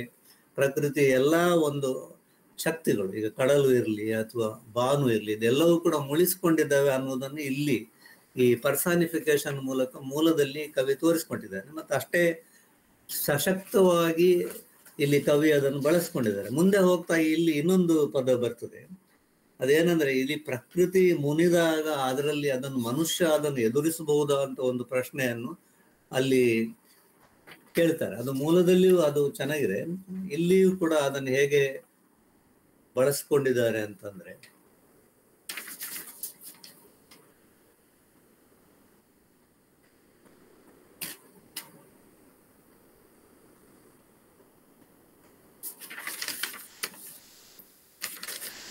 ಇದು ಇತ್ತ ಕರೆ ಮೊರೆ ಹಿಂದ ಕಾಯಿತು, ಅತ್ತ ತೆರೆ ಮೊರೆ ಸುತ್ತಿಕೊಂಡಿತು. ಅಂದ್ರೆ ದೋಣಿಯಲ್ಲಿ ಕಡಲ ಸರೋವರದ ನಡುವೆ ಇರುವ ಈ ಪ್ರೇಮಿಗಳನ್ನು ಮತ್ತು ಈ ಆಳನ್ನು ಇಲ್ಲಿ ಈ ಮೊರೆಯುವ ಕಡಲು ಸುತ್ತಿಕೊಂಡಿತು, ಅಪ್ಪರದ ತೆರೆಗಳು ಸುತ್ತಿಕೊಳ್ತವೆ. ಆಗ ಒಂದು ಪದ ಅಲ್ಲಿ ಆಳ ಕೈಯಲ್ಲಿ ತಾಳಬಹುದೇ ಏಳು ಬೀಳಿನ ಕಡಲದು ಅಂತ ಒಂದು ಪದವನ್ನು ಹೇಳ್ತಾರೆ. ಒಂದು ಮಾತನ್ನು ಇಲ್ಲಿ BMC ಅವರು ಬಳಸಿದ್ದಾರೆ, ಆಳಿನ ಕೈಯಲ್ಲಿ ತಾಳಬಹುದೇ ಏಳು ಬೀಳಿನ ಕಡಲು ಅಂತ. ಸೊ ಈ ಏಳು ಬೀಳಿನ ಕಡಲು, ಆಮೇಲೆ ಅದನ್ನು ಹಾಯಿಸುವ ನಾವಿಕ, ಇದಕ್ಕೆಲ್ಲ ಕನ್ನಡದಲ್ಲಿ ಒಂದು ಪರಂಪರೆ ಇದೆ. ಹಾಗಾಗಿ ಆ ಒಂದು ಸೂಕ್ಷ್ಮಗಳು ಕೂಡ ಅದನ್ನು ಓದುವಾಗ ನಮಗೆ ಹೊಳಿತವೆ. ಅಲ್ಲಿ ಈ ಸಮುದ್ರ ಒಂದು ದೇವತೆ ಅಲ್ಲಿ ಸಿಟ್ಟಾಗಿ ಮುಖ ಸಿಂಡರಿಸುವ ಒಂದು ಸಂದರ್ಭದಲ್ಲಿ ಅದನ್ನು ನೇರವಾಗಿ ಕನ್ನಡಕ್ಕೆ ತರಲಿಕ್ಕೆ ಸಾಧ್ಯ ಆಗದೇ ಇದೆ. ಅದರ ಬದಲಿಗೆ ಇಲ್ಲಿ ಇನ್ನಷ್ಟು ಸೂಕ್ಷ್ಮಗಳನ್ನು BMC ಅವರಿಗೆ ಅಲ್ಲಿ ಹೆಚ್ಚುವರಿಯಾಗಿ ಸೇರಿಸಲಿಕ್ಕೆ ಸಾಧ್ಯ ಆಯಿತು ಅಂತ ನಾನು ಈ ಉದಾಹರಣೆಯನ್ನು ಹೇಳಿದೆ. ಇಲ್ಲಿ ಆಳು ಅಂದ್ರೆ ಇಲ್ಲಿ ಒಂದು ವ್ಯಕ್ತಿ ಅಂತ ಮಾತ್ರ, ಇಲ್ಲಿ ಅಂದ್ರೆ ಒಬ್ಬ ಸೇವಕ ಅನ್ನುವ ಅರ್ಥದಲ್ಲೆಲ್ಲ. ತೋಳ ಹಳ್ಳಕ್ಕೆ ಬಿದ್ದರೆ ಆಳಿಗೊಂದು ಕಲ್ಲು ಅಂತ ಇಂತಲ್ಲಿ ಆಳು ಅಂದ್ರೆ ಏನಿದೆ, ಆಳ ಕೈಯಲ್ಲಿ ತಾಳಬಹುದೇ ಏಳು ಬೀಳಿನ ಕಡಲದು ಅಂತ ಒಂದು ಅವರು ಹೇಳ್ತಾರೆ. ಸೊ ಇದು ಒಟ್ಟು ಒಂದು ಕವಿತೆಯಲ್ಲಿ ಒಂದು ರೂಪಕವಾಗಿ ಹೇಗೆ ಕೆಲಸ ಮಾಡ್ತದೆ ಅನ್ನೋದು ಅವರಿಗೆ ಕನ್ನಡಕ್ಕೆ ಅದನ್ನೆಲ್ಲ ತಂದುಕೊಳ್ಬೇಕು ಅಂತ BMC ಅವರಿಗೆ ಆಸೆ ಇತ್ತು. ಈಗ ಇಲ್ಲಿ ಈ ಪ್ರಕೃತಿಯ ಮುನಿಸು ಇದೆ ಅಲ್ಲ, ಇದು ಈ ಕವಿತೆಯಲ್ಲಿರುವ ಮಾನುಷ ನಾಟಕ ಏನಿದೆ ಅದಕ್ಕೆ ಒಂದು ರೂಪಕವಾಗಿ ನಿಲ್ತದೆ. ಅದು BMC ಅವರಿಗೆ ಬಹಳ ಮುಖ್ಯವಾಗಿ ಇರುವಂಥದ್ದು. ಇಲ್ಲಿ ಆ ಮುದಿ ತಂದೆ, ಅವನು ಲಾರ್ಡ್ ಉಲ್ಲಿನಿದಾನಲ್ಲ, ಅಂದ್ರೆ ಕಾರಿ ಹೆಗ್ಗಡೆ, ಅವನು ಅತಿಯಾದ ವ್ಯಾಮೋಹದಲ್ಲಿ ತನ್ನ ಮಗಳನ್ನು, ಅದು ಪ್ರೀತಿ ಅಲ್ಲ, ಅದೊಂದು ಪೊಸೆಸಿವ್ನೆಸ್. ಅದು ಅಂದ್ರೆ ಅದನ್ನು ಪ್ರೊಟೆಕ್ಟಿವ್ನೆಸ್ ಇರ್ಬೇಕು, ಪ್ರೊಟೆಕ್ಷನ್ ಕೊಡ್ಬೇಕು ಮಕ್ಕಳಿಗೆ. ಆದ್ರೆ ಅದು ಪೊಸೆಸಿವ್ನೆಸ್ ಆದ್ರೆ ಅವರ ಸ್ವಾತಂತ್ರ್ಯಕ್ಕೆ ಮತ್ತು ಅವರ ಬೆಳವಣಿಗೆ ಅದು ಅಡ್ಡಿ ಆಗ್ತದೆ.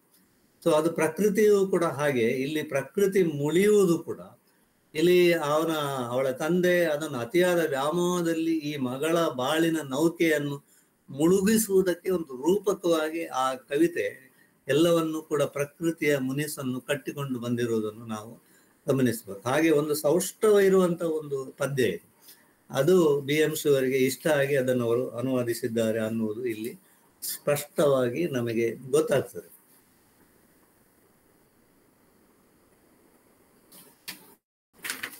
ಮತ್ತೆ ಅದರ ಬಗ್ಗೆ ಹೇಳಬಹುದಾದ ಏನಾದರೂ ಮಾತುಗಳು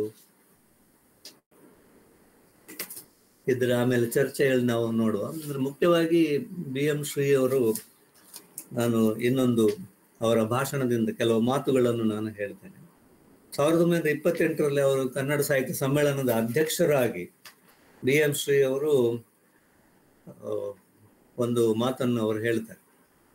ಕನ್ನಡದಲ್ಲಿ ವಿಷಯವೋ ವೈರಾಗ್ಯ, ವೈರಾಗ್ಯದಲ್ಲಿ ವೈರಾಗ್ಯ ಹುಟ್ಟಿದಾಗ ಶೃಂಗಾರ, ಎಂತಹ ಶೃಂಗಾರ, ಈ ತರ ಕೆಲವು ಮಾತುಗಳನ್ನು ಹೇಳ್ತಾರೆ. ಅಂದ್ರೆ ಕನ್ನಡ ಸಾಹಿತ್ಯದಲ್ಲಿ ವಸ್ತುಗಳಿಗೆ, ಹೊಸ ಹೊಸ ವಸ್ತುಗಳಿಗೆ ಒಂದು ಬರ ಇದೆ ಅನ್ನೋದನ್ನು ಅವರು ಹೇಳ್ತಾರೆ.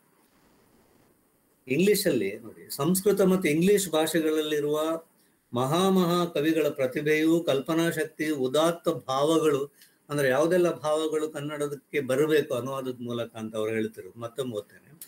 ಮಹಾ ಕವಿಗಳ ಪ್ರತಿಭೆಯು, ಕಲ್ಪನಾ ಶಕ್ತಿಯು, ಉದಾತ್ತ ಭಾವಗಳು, ರಸಪ್ರವಾಹವು, ಅದ್ಭುತ ಕವಿತಾ ಶಕ್ತಿಯು, ಮನುಷ್ಯ ಜಾತಿಯ ನಾನಾ ವಿಧವಾದ ಅನುಭವಗಳು, ಸಂಕಟಗಳು, ಮಹತ್ ಪ್ರಯತ್ನಗಳು, ನಗೆಯು, ಕಣ್ಣೀರು, ಸೋಲು, ಗೆಲುವು, ಹೀಗೆ ಸರಿಯೆಂದು ನಿರ್ಣಯಕ್ಕೆ ಸಿಕ್ಕದ ಜೀವದ ರಹಸ್ಯವು, ಆಶ್ಚರ್ಯವು, ವೈವಿಧ್ಯವು, ಸೌಂದರ್ಯವು, ಭಯವು, ಶಾಂತಿಯು, ಮಂಗಳವು, ಅಮಂಗಳವು, ಆ ಅಮಂಗಳದಿಂದಲೇ ಮಂಗಳವನ್ನು ಹಿಂಡುವ ಆತ್ಮಶಕ್ತಿಯು, ಉತ್ತಮ ಸಾಹಿತ್ಯಗಳ ಸಮಕ್ಕೆ ತೂಗಬಲ್ಲವು, ನಮ್ಮ ಪೂರ್ವದ ಸಾಹಿತ್ಯದಲ್ಲಿ ಎಷ್ಟರ ಮಟ್ಟಿಗೆ ದೊರೆಯಬಹುದು ಅಂತ ಅವರು ಕೇಳ್ತಾರೆ.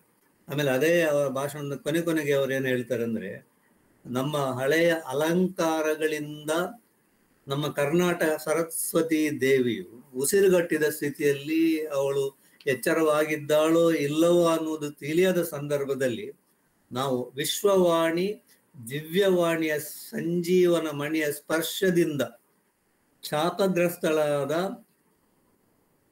ಶಿಲಾಮೂರ್ತಿಯನ್ನು ಜೀವವುಳ್ಳ ಚೆಲುವೆಯನ್ನಾಗಿ ಮಾಡಬೇಕು ಅಂತ ಹೇಳ್ತಾರೆ. ಅಂದ್ರೆ ಭಾಷಾಂತರದಲ್ಲಿ ಒಂದು ನಿರ್ಜೀವ ಸ್ಥಿತಿಯಲ್ಲಿರುವ ಕನ್ನಡ ಕಾವ್ಯ ಸರಸ್ವತಿಯನ್ನು ಮತ್ತೆ ಸಂಜೀವನ ಮಣಿಯ ಸ್ಪರ್ಶದಿಂದ ಜೀವಂತಗೊಳಿಸಿದ ಹಾಗೆ ನಾವು ಭಾಷಾಂತರಗಳಿಂದ ಇಷ್ಟೆಲ್ಲ ಭಾವಗಳನ್ನು ತಂದುಕೊಂಡು ನಾವು ಹೊಸದಾಗಿ ರೂಪಿಸಿಕೊಳ್ಬೇಕು ಅಂತ ಅವರು ತಮ್ಮ ಈ ಸಾಹಿತ್ಯ ಸಮ್ಮೇಳನದ ಅಧ್ಯಕ್ಷ ಭಾಷಣದಲ್ಲಿಯೂ ಕೂಡ ಹೇಳಿದ್ದನ್ನು ಇಲ್ಲಿ ಕೊನೆಯದಾಗಿ ನಾವು ಉಲ್ಲೇಖಿಸಬೇಕಾಗ್ತದೆ. ಹೀಗೆ ಅವರ ಉದ್ದೇಶ ಕನ್ನಡದಲ್ಲಿ ಸರಳವಾದ ಕನ್ನಡದ್ದೇ ಆದ ನಿತ್ಯ ಆಡುವ ಭಾಷೆಗೆ ಸಮೀಪವಿರುವ ಹೊಸ ನುಡಿಗಟ್ಟುಗಳನ್ನು ಕವಿತೆ ಬರೀಲಿಕ್ಕೆ ಬಳಸಬೇಕು.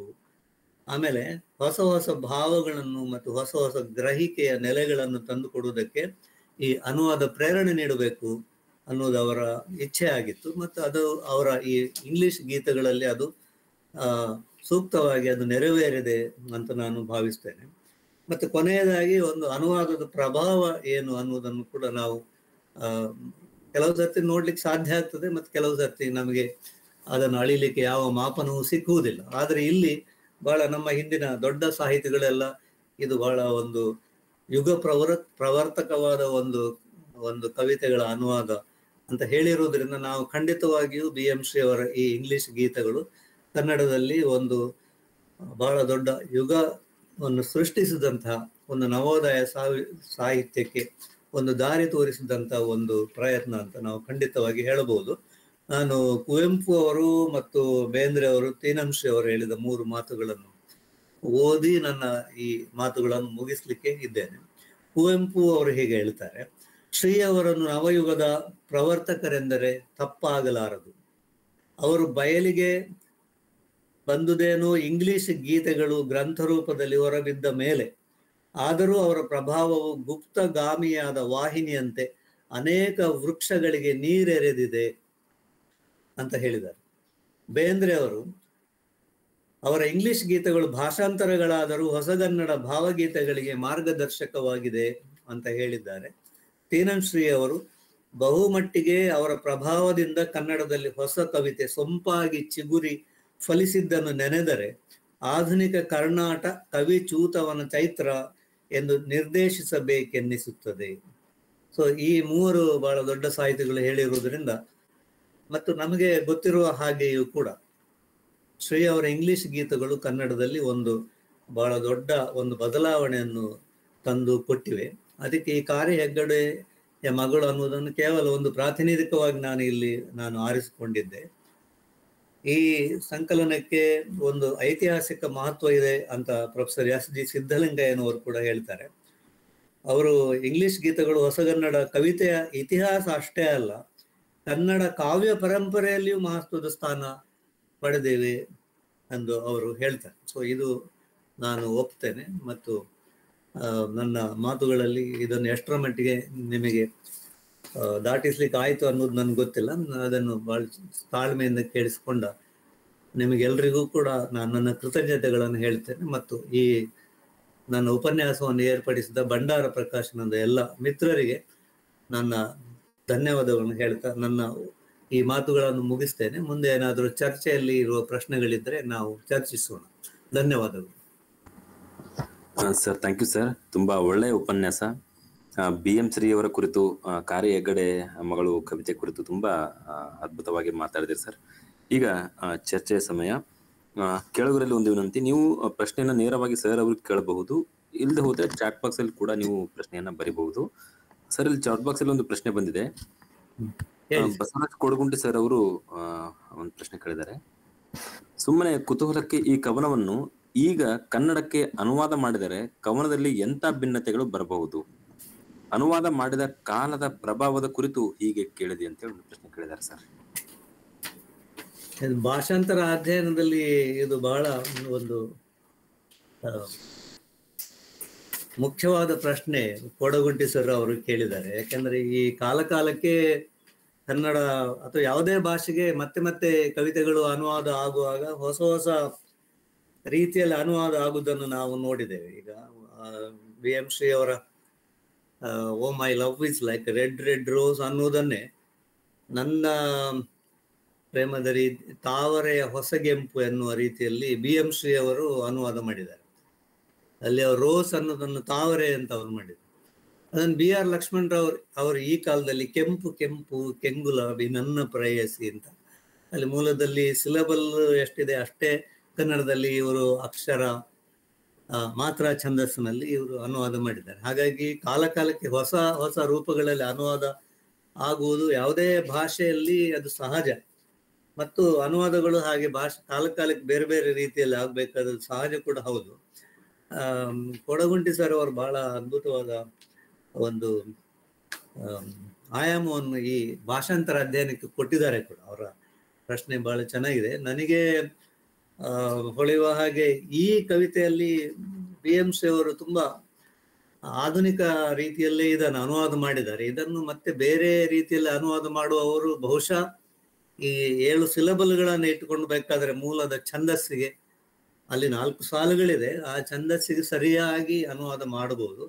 ಮಾತ್ರ ಛಂದಸ್ಸಿನಲ್ಲಿ ಅಥವಾ ಅಕ್ಷರ ಛಂದಸ್ಸಿನಲ್ಲಿ ಒಂದು ಪ್ರಯೋಗಗಳನ್ನು ಮಾಡಬಹುದು.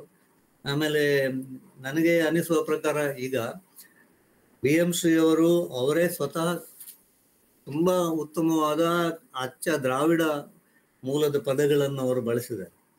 ಅವರ ಒಂದು ಸಿದ್ಧಾಂತದ ಪ್ರಕಾರವೇ ಸಂಸ್ಕೃತ ಪದಗಳನ್ನು ಆದಷ್ಟು ಕಡಿಮೆ ಬಳಸಬೇಕು ಅಂತ ಅವರು ಹೇಳಿ, ಈಗ ಕಾಯಲ ಅಂತ ಆ ಪದವೇ ನಾನು ಕೇಳಿರ್ಲಿಲ್ಲ, ಅದನ್ನು ನಾನು ಡಿಕ್ಷನರಿ ನೋಡಿ ತಿಳ್ಕೊಬೇಕಾಯ್ತು.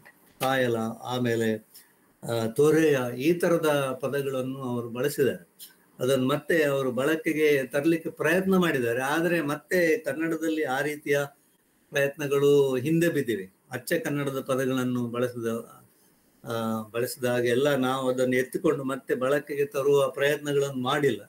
ಈಗ ಮತ್ತೆ ಇದನ್ನು ಅನುವಾದ ಮಾಡುವವರು ಆಧುನಿಕ ಭಾಷೆಯಲ್ಲಿ ಅಂದ್ರೆ ಹೆಚ್ಚು ಸಂಸ್ಕೃತಮಯವಾದ ಪದಗಳನ್ನೇ ಹೆಚ್ಚು ಬಳಸಿ, ಮತ್ತು ಏನು ದೋಷ ಅಂತ BM ಶ್ರೀ ಅವರು ಹೇಳ್ತಾರೆ ಅದೇ ದೋಷದ ಕಡೆಗೆ ಚಲಿಸುವ ಸಾಧ್ಯತೆಯೂ ನನಗೆ ಕಂಡು ಬರ್ತದೆ. ಯಾಕಂದ್ರೆ ಎಷ್ಟು ಸುಂದರವಾದ ಒಂದು ಅಚ್ಚಗನ್ನಡದಲ್ಲಿ ಅನುವಾದ ಮಾಡೋದು ಅದು ದೊಡ್ಡ ಸಾಧನೆ ಅಂತ ನನಗೆ ಕಾಣ್ತದೆ. ನನಗೆ ಅದು ಈ ಕಾಲದ ಭಾಷೆ ಅಂತಾನೆ ನನಗೆ ಒಂದು ನಂಬಿಕೆ ಇದೆ. ಹಾಗೆ ಇನ್ನು ಬೇರೆ ರೀತಿಯಲ್ಲಿ ಅನುವಾದ ಮಾಡುವಾಗ ಬಹುಶಃ ಇನ್ನಷ್ಟು ಸಂಸ್ಕೃತ ಪದಗಳನ್ನು ಬಳಸಬಹುದು. ಈಗ ದೋಣಿಯವನು ಅಂತ ಬಳಸ್ಬೋದು, ಕೊರೆಯನ, ಆ ತರದ ಕೆಲವು ಪದಗಳಲ್ಲಿ ಬಳಸ್ಬೋದು. ಆಮೇಲೆ ಛಂದಸ್ಸಲ್ಲಿ ಅವರ ಮೂಲದಲ್ಲಿರುವ ಈ 7 ಅಕ್ಷರ ಛಂದಸ್ಸಲ್ಲಿ, ಇಂಗ್ಲಿಷಿನ ಸಿಲಬಲ್ಗಳು ಅಕ್ಷರ ಛಂದಸ್ಸಲ್ಲಿ ಇರ್ತವೆ, ಅದು ಹೆಪ್ಟಾಮೀಟರ್ 7, ಆ ರೀತಿ ಛಂದಸ್ಸಿಗೆ ಸಮೀಪವಾಗಿ ಹೋಗ್ಬೋದು. ಯಾಕಂದ್ರೆ BM ಶ್ರೀ ಅವರ O my love is like red red rose ಅನುವಾದವು ಅದು ಮೂಲದ ಛಂದಸ್ಸಿನ ರೂಪದಲ್ಲಿಲ್ಲ. BM ಶ್ರೀ ಅವರು BR ಲಕ್ಷ್ಮಣರಾಯರು ಅದನ್ನು ಮೂಲದ ಛಂದಸ್ಸಿಗೆ ಸರಿಯಾಗಿ ಆ ಉತ್ಸಾಹ ಲಯವನ್ನು ತಂದಿದ್ದಾರೆ. ಹಾಗಾಗಿ ಆ ಛಂದಸ್ಸಲ್ಲಿ ಏನಾದರೂ ಪ್ರಯೋಗಗಳು ನಡೆಯಬಹುದು. ಆದರೆ ಭಾಷೆ ಎಷ್ಟು ಸುಂದರವಾದ ಕನ್ನಡ ಪದಗಳು ಆ ಈಗಿನ ಅನುವಾದಕರಿಗೆ ಸಿಗ್ತವೋ ಇಲ್ವೋ ಅಂತ ನನಗೆ ನಂಬಿಕೆ ಇಲ್ಲ. ಇದಕ್ಕೆ ಒಳ್ಳೆ ಉತ್ತರ ನೀವೇ ಹೇಳಬಲ್ಲಿರಿ. ನನಗೆ ಅನಿಸಿದ್ದನ್ನು ನಾನು ಹೇಳಿದೆ. Kodagunti sir. Sir thank you sir. Sir ಇನ್ನೊಂದು ಪ್ರಶ್ನೆ. ಶ್ರೀ ಅವರ ಕವನಗಳ ಮತ್ತು ನಾಟಕಗಳ ಭಾಷೆ ಭಿನ್ನವಾಗಿದೆ. ಇದಕ್ಕೆ ಅವರು ಇಟ್ಟುಕೊಂಡ ಮೂಲ ಕೃತಿಗಳ ಭಾಷೆಯ ಪ್ರಭಾವ ಇರಬಹುದೇ ಅಂತ? ಅಲ್ಲ, ಅದ್ರ ಬಗ್ಗೆ ಅವರ ಮಾತುಗಳಲ್ಲೇ ಹೇಳುದಿದ್ರೆ ಅವರು ಒಂದ್ ಕಡೆ, ಈಗ ನಾನು ಓದಿದ್ರಲ್ಲಿ ಒಂದ್ ಕಡೆ ಇದೆ, ನೀವು ಈ ಹಳೆಗನ್ನಡವನ್ನು ಬಿಡುವುದ್ರಲ್ಲಿ ನನಗೂ ಕೂಡ ಅಷ್ಟೇನು ಮನಸ್ಸಿಲ್ಲ. ಆದ್ರೆ ಈ ಆಧುನಿಕ ಈ ಸಣ್ಣ ಕಿರುಗವನಗಳು ಅಂತ ನಾವೇನ್ ಹೇಳ್ತೇವೆ, ಇದಕ್ಕೆ ನಾವು ಈ ಕಾಲದ ಕನ್ನಡವನ್ನೇ ಬಳಸ್ಬೇಕು. ಇದು ಆ ಸಾಮಾನ್ಯ ಜನರಿಗೋಸ್ಕರ ಇರುವಂತದ್ದು. ಸ್ವಲ್ಪ ವಿದ್ಯಾವಂತರಿಗೆ ಮತ್ತು ಈ ಹಳೆಗನ್ನಡದಲ್ಲಿ ಆಸಕ್ತಿ ಇರುವವರಿಗೆ ನಾವು ಅದರಲ್ಲಿ ಕೂಡ ಕೃತಿಯನ್ನು ರಚನೆ ಮಾಡೋಣ ಅಂತ ಅವರು ಹೇಳಿದ್ದಾರೆ ಕೂಡ. ಹಾಗಾಗಿ ಅವರಿಗೆ ಈ ಹಳೆಗನ್ನಡದ ಮೇಲೆ ಎಲ್ಲ ಬಹಳ ಒಳ್ಳೆ ಹಿಡಿತ ಇದ್ದ ಅಂತ ಒಬ್ಬರು ವ್ಯಕ್ತಿ ಅವರು. ಮತ್ತು ಒಂದು ಡ್ರಾಮ್ಯಾಟಿಕ್ ಪೊಯಿಟ್ರಿ ಅಂತ ಒಂದಿದೆ. ಅವರು ಈ ರುದ್ರ ನಾಟಕಗಳ ಮೇಲೆ ಹೆಚ್ಚು ಆಸಕ್ತರಾಗಿದ್ದರಿಂದ ಅವರು ಆ ಸಾಹಿತ್ಯ ಸಮ್ಮೇಳನದ ಭಾಷಣದ ಪ್ರಾರಂಭದಲ್ಲಿ ಅವರು ಏನ್ ಹೇಳ್ತಾರೆ ಅಂತಂದ್ರೆ, ನಾವು ಕನ್ನಡ ಇಂಗ್ಲಿಷ್ ಎಮ್ ಎ ಮಾಡುವಾಗ ನಾವು ಮರೀನಾ ಬೀಚ್ನಲ್ಲಿ ಯುವಕರಾಗಿ ನಾವು ತಿರುಗಾಡ್ತಿದ್ದಾಗ ನಮಗೆ ಈ ಗ್ರೀಕ್ ರುದ್ರ ನಾಟಕಗಳನ್ನು ಇಂಥವುಗಳನ್ನೆಲ್ಲ ಕನ್ನಡಕ್ಕೆ ತಂದು ಕೊಡಬೇಕು ಅಂತ ನಮಗೆ ಬಹಳ ದೊಡ್ಡ ಆಸೆಗಳನ್ನೆಲ್ಲ ಇಟ್ಟುಕೊಂಡು ನಾವು ತಿರುಗಾಡ್ತಾ ಇದ್ದೆವು ಸಮುದ್ರ ಬದಿಯಲ್ಲಿ ಅಂತ ಅನ್ನುವ ಮಾತುಗಳನ್ನೆಲ್ಲ ಅವರು ಹೇಳಿದ್ದಾರೆ. ಅದರ ಅರ್ಥ ಅವರಿಗೆ ಈ ಗ್ರೀಕ್ ರುದ್ರ ನಾಟಕಗಳ ರೀತಿಯಲ್ಲಿ ಕನ್ನಡದಲ್ಲಿ ಅದನ್ನೆಲ್ಲ ಸ್ವಲ್ಪ ಬೆಳೆಸಬೇಕು ಅಂತ ಅವರಿಗೆ ಇದ್ದದ್ರಿಂದ ಅಶ್ವತ್ಥಾಮನ್ ಅಂತ ನಾಟಕಗಳನ್ನು ಅವರು ಬರೆಯುವ ಹಾಗೆ ಆಯ್ತು. ಮತ್ತು ಈ ಶೇಕ್ಸ್ಪಿಯರ್ ನಾಟಕ ಇರ್ಲಿ ಅಥವಾ ಗ್ರೀಕರ ನಾಟಕ ಇರ್ಲಿ, ಅಲ್ಲಿ ಅವರು ಬಳಸುವ ಭಾಷೆ ಇದೆಯಲ್ಲ, ಅದು ಗದ್ಯ ಅಲ್ಲ, ಅದೇ ಒಂದು ತರದ ಅದು ಡ್ರಾಮೆಟಿಕ್ ಪೊಯಿಟ್ರಿ ಅಂತ ಹೇಳ್ತಾರೆ. ಅದಕ್ಕೂ ಒಂದು ಲಯ ಇದೆ. ಆ ಲಯದಲ್ಲಿ ಅವರು ಅದನ್ನು ಬರೀತಾರೆ. ಅದು ಕವಿತೆ ಅಂತಾನೆ ಅವರು ಅದನ್ನು ಪರಿಗಣಿಸ್ತಾರೆ. ಏಲಿಯಟ್ ಕೂಡ ಹಾಗೆ, ಅವರು ಬರೆಯುವಾಗ ಇದನ್ನು ಅವರು ಗದ್ಯದಲ್ಲಿ ಬರೆಯುವುದಿಲ್ಲ. ನಾಟಕಗಳನ್ನು ಆ ತರದ ಒಂದು ಶೈಲೀಕೃತವಾದ ಭಾಷೆಯಲ್ಲಿ ಅದನ್ನು ಬಳಸಿದ್ರೇನೆ ಅದಕ್ಕೆ ಒಂದು ಈ ನಾಟಕದ ಒಂದು ಪರಿಣಾಮ ಉಂಟಾಗ್ತದೆ ಅಂತ ಅವರದ್ದು ಒಂದು ಚಿಂತನೆ ಇರುವುದು. ಅಂದ್ರೆ ಈ ಗ್ರೀಕ್ ನಾಟಕಗಳ ಅಧ್ಯಯನದಿಂದ ಬಂದದ್ದು. ಹಾಗಾಗಿ ಅವರು ಬಹುಶಃ ಈ ಹಳೆಗನ್ನಡವನ್ನು ಕೆಲವರು ಪಾಠ ಮಾಡುವಾಗ ಅದು ಪಂಪನನ್ನು ಓದುವಾಗ ನಮಗೆ ಒಂಥರ ಸಂತೋಷ ಆಗ್ತದೆ. ಸೊ ಆ ರೀತಿಯ ಒಂದು ಶೈಲೀಕೃತವಾದ ಭಾಷೆಯನ್ನು ಬಳಸಿ ಈ ನಾಟಕಗಳನ್ನು ಕಟ್ಟೋಣ ಅಂತ ಅವರಿಗೆ ಅನಿಸಿದ್ದಿರ್ಬೋದು. ಅದನ್ನು ಕೇಳುವಾಗ ಓದುವಾಗ ನಮಗೆ ಅಷ್ಟು ಸುಲಭ ಅಲ್ಲದಿದ್ರು ಕೂಡ ಹಳೆಗನ್ನಡವನ್ನು ಕೇಳುವಾಗ ನಮ್ಗೊಂಥರ ಆನಂದ ಆಗ್ತದೆ. ಸೊ ಆನಂದಕ್ಕೋಸ್ಕರ ಅವರು ಅದನ್ನು ಆ ರೀತಿ ಬಳಸಿದ್ದಿರಬಹುದು. ನನಗೆ ಇದಕ್ಕಿಂತ ಹೆಚ್ಚು ನನಗೇನು ತಕ್ಷಣಕ್ಕೆ ಹೊಳಿತಾ ಇಲ್ಲ. Sir thank you sir. Sir ಇಲ್ಲಿ ಜಯ ಶ್ರೀನಿವಾಸ್ ಸರ್ ಅವರು ಒಂದು ಅಭಿಪ್ರಾಯವನ್ನು ಹಂಚಿಕೊಂಡಿದ್ದಾರೆ ಸರ್. ಅಲ್ಲಿ ತುಂಬಾ ಖುಷಿ ಆಯಿತು ಜನಾರ್ದನ್ ಸರ್. ಅನುವಾದ ಕಾವ್ಯವನ್ನ ವಿಶ್ಲೇಷಿಸಲು ನೀವು ಹಾಕಿಕೊಟ್ಟ 4 ಪ್ಯಾರಾಮೀಟರ್ಸ್ ತುಂಬಾ ಉಪಯುಕ್ತ. ಧನ್ಯವಾದಗಳು ಸರ್. ಈ ಕವನದ ನಿಮ್ಮ ಓದು ಕವನಕ್ಕೆ ಜೀವ ಕೊಟ್ಟಿತು ಅಂತೇಳಿ ಅವರು ತಮ್ಮ ಅಭಿಪ್ರಾಯವನ್ನು ವ್ಯಕ್ತಪಡಿಸಿದ್ದಾರೆ ಸರ್. ಸರ್ ಆಮೇಲೆ ಶ್ರೀನಿವಾಸ್ ಸರ್ ಧನ್ಯವಾದಗಳು sir. Thank you sir. Sir Rajendra Kumar Mudnal ಅವರು ಒಂದು ಪ್ರಶ್ನೆ ಕೇಳಿದ್ದಾರೆ ಇಲ್ಲಿ. ಹೇಳಿ ಸರ್. ಅನುವಾದಗಳಿಂದ ಕನ್ನಡ ಸಾಹಿತ್ಯ ತನ್ನತನವನ್ನು ಕಟ್ಟಿಕೊಳ್ಳುವುದಕ್ಕೆ ಸಾಧ್ಯವಾಗಿದೆಯೇ ಅಂತ ಹೇಳಿ ಸರ್. ಅದು ಖಂಡಿತ ಅನುವಾದಗಳಿಂದ ತನ್ನತನವನ್ನು ಕಟ್ಟಿಕೊಳ್ಳಿ, ಅಂದ್ರೆ ಯಾವುದೇ ಭಾಷೆ ಹಾಗೆ ಬೆಳೆಯಬೇಕು ಅನ್ನೋದು ಬಹಳ ಹಿಂದಿನಿಂದಲೂ ಎಲ್ಲಾ ಸಂಸ್ಕೃತಿಗಳಲ್ಲಿಯೂ ಕೂಡ ಒಪ್ಪಿದಂತ ಒಂದು ವಿಚಾರವೇ ಹೌದು. ಮೊನ್ನೆ ತಾರಕೇಶ್ವರ್ ಸರ್ ಕೂಡ ಹೇಳಿದ್ದಾರೆ, ಈಗ ಅನುವಾದಕ್ಕೆ ಹೆಸರು ಹಾಕಿ ಅನುವಾದ ಮಾಡುವುದು ಈ ಕೊಲೋನಿಯಲ್ ಪೀರಿಯಡಿನ ನಂತರ ಬಂದಂತ ಒಂದು ಪದ್ಧತಿ. ಆದರೆ ಅದರ ಮುಂಚೆ ಈಗ ಕುಮಾರವ್ಯಾಸ, ಪಂಪ ಇವರೆಲ್ಲ ತಂದುಕೊಂಡದ್ದು ಕೂಡ ಅವರು ಒಂದು ರೀತಿಯಲ್ಲಿ ಸಂಸ್ಕೃತದಿಂದ ಅವರು ತಂದುಕೊಂಡದ್ದು ಕೂಡ ಒಂದು ರೀತಿಯ ಅನುವಾದವೇ ಹೌದಲ್ವೇ. ಹಾಗಾಗಿ ಯಾವುದೇ ಸಂಸ್ಕೃತಿ, ಯಾವುದೇ ಭಾಷೆ, ಯಾವುದೇ ಸಾಹಿತ್ಯ ಪ್ರಕಾರ, ಈಗ ಈ ಕಿರುಗವನಗಳ ಪ್ರಕಾರ ಈಗ ದಾಸರ ಪದಗಳು, ವಚನಗಳು ಇದ್ದವು ಕೂಡ. ಆದರೂ ಕೂಡ ನಾವು ಇನ್ನು ಕೂಡ ನಾವು ಅದು ಇಂಗ್ಲಿಷ್ ಕಾವ್ಯದ ಪ್ರಭಾವದಿಂದಲೇ ನಮ್ಮಲ್ಲಿ ಹುಟ್ಟಿತು ಅಂತ ನಾವು ಹೇಳ್ತೇವೆ. ಕಾದಂಬರಿ ಆದರೂ, ಸಣ್ಣ ಕಥೆ ಆಗಲಿ.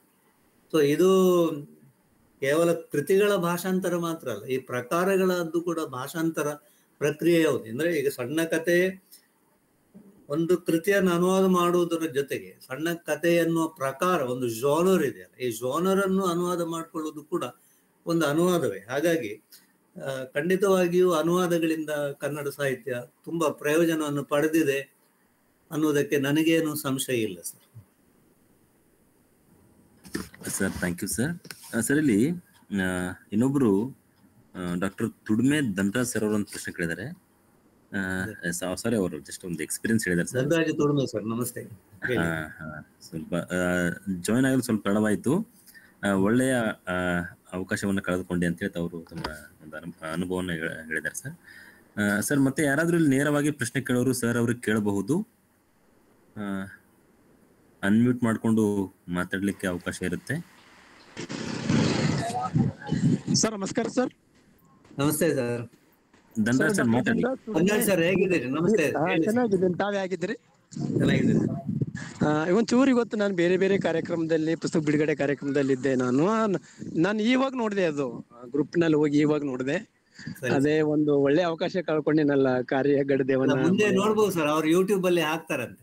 ಹಾಕ್ತಾ ಇದ್ದಾರೆ. ನಾನು ಇದ್ದೀನಿ, ಒಂದೊಂದ್ ಕಡೆ ಜಾಯ್ನ್ ಆಗ್ತಾ ಇದ್ದೀನಿ ಒಂದ್ಸಲ, ಆಮೇಲೆ ಯೂಟ್ಯೂಬ್ ಮತ್ತೆ ಇದ್ರಲ್ಲಿ ನೋಡ್ತಾ ಇದ್ದೀನಿ ನಾನು. ಭಂಡಾರ ಪ್ರಕಾಶನದವರಿಗೆ ಆಮೇಲೆ ತಮಗೂ ಕೂಡ ಹೃತ್ಪೂರ್ವಕ ಅಭಿನಂದನೆಗಳನ್ನ ಸಲ್ಲಿಸ್ತೇನೆ ಸರ್. ಧನ್ಯವಾದಗಳು sir. Okay okay sir, thank you sir, thank you sir. Sir Janardhan sir, ಹೇಳಿ ಸರ್. ನಮಸ್ತೆ. ಜಯ ಶ್ರೀನಿವಾಸ ರಾವ್ ಅಂತ. ಹಾ ಸರ್, ನಮಸ್ತೆ. ಹೇಗಿದ್ದೀರಿ? ನಮಸ್ಕಾರ ಸರ್, ಚೆನ್ನಾಗಿದ್ದೀನಿ ಸರ್. ನಾನು ಸರಿ. ಅದೇ ಕೆಂಡಸಂಪಿಗೆಯಲ್ಲಿ ನಿಮ್ದು ಹಟ್ಟಿ ಅಂಗಡಿ ನಾರಾಯಣ ರಾವ್ ಬಗ್ಗೆ ನೀವು ಬರ್ದಿದ್ದ ಒಂದು.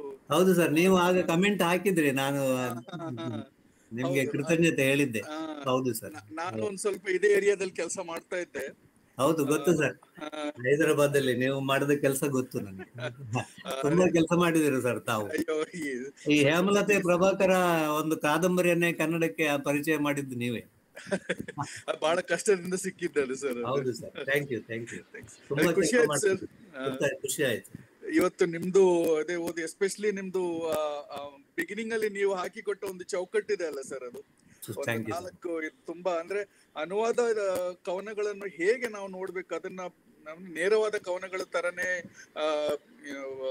ಯಾವ್ದು ಪ್ರಾಕ್ಟಿಕಲ್ ಕ್ರಿಟಿಸಿಸಮ್ಗೆ ಒಳಪಡಿಸೋದು, ಎಷ್ಟರ ಮಟ್ಟಿಗೆ ಅದು ಇದು ಅಂದ್ರೆ ಅದ್ರಲ್ಲಿ ಮತ್ತೆ ಏನು ಹೆಚ್ಚು ಉಳಿಯೋದಿಲ್ಲ. ನೀವೊಂದು ಒಳ್ಳೆ ಚೌಕಟ್ಟು ಹಾಕಿ ಕೊಟ್ಟಿದ್ದೀರಿ ಅನುವಾದಿತ ಕವನಗಳನ್ನ ಹೇಗೆ ನೋಡ್ಬೇಕು ಅನ್ನೋದನ್ನ. ಅದಕ್ಕೆ ಯಾಕಂದ್ರೆ ಈ ಸೀರೀಸ್ ತುಂಬಾ ದಿನದಿಂದ ಬರ್ತಾ ಇದೆ ಅನುವಾದ ಕವನಗಳು ಇಲ್ಲಿಂದ. ಅದಕ್ಕೆ ಉಪಯೋಗ ಆಗ್ಬೋದು, ಎಲ್ರಿಗೂ ಉಪಯೋಗ ಆಗುತ್ತೆ. ಅದೇ ಒಂದು ವಿಷಯ ಹೇಳೋಣ ಅಂತ. Thank you so much sir. ನಿಮ್ಮ ಅಭಿಪ್ರಾಯಕ್ಕೆ ಕೃತಜ್ಞತೆಗಳು sir. Thank you, thank you so much sir.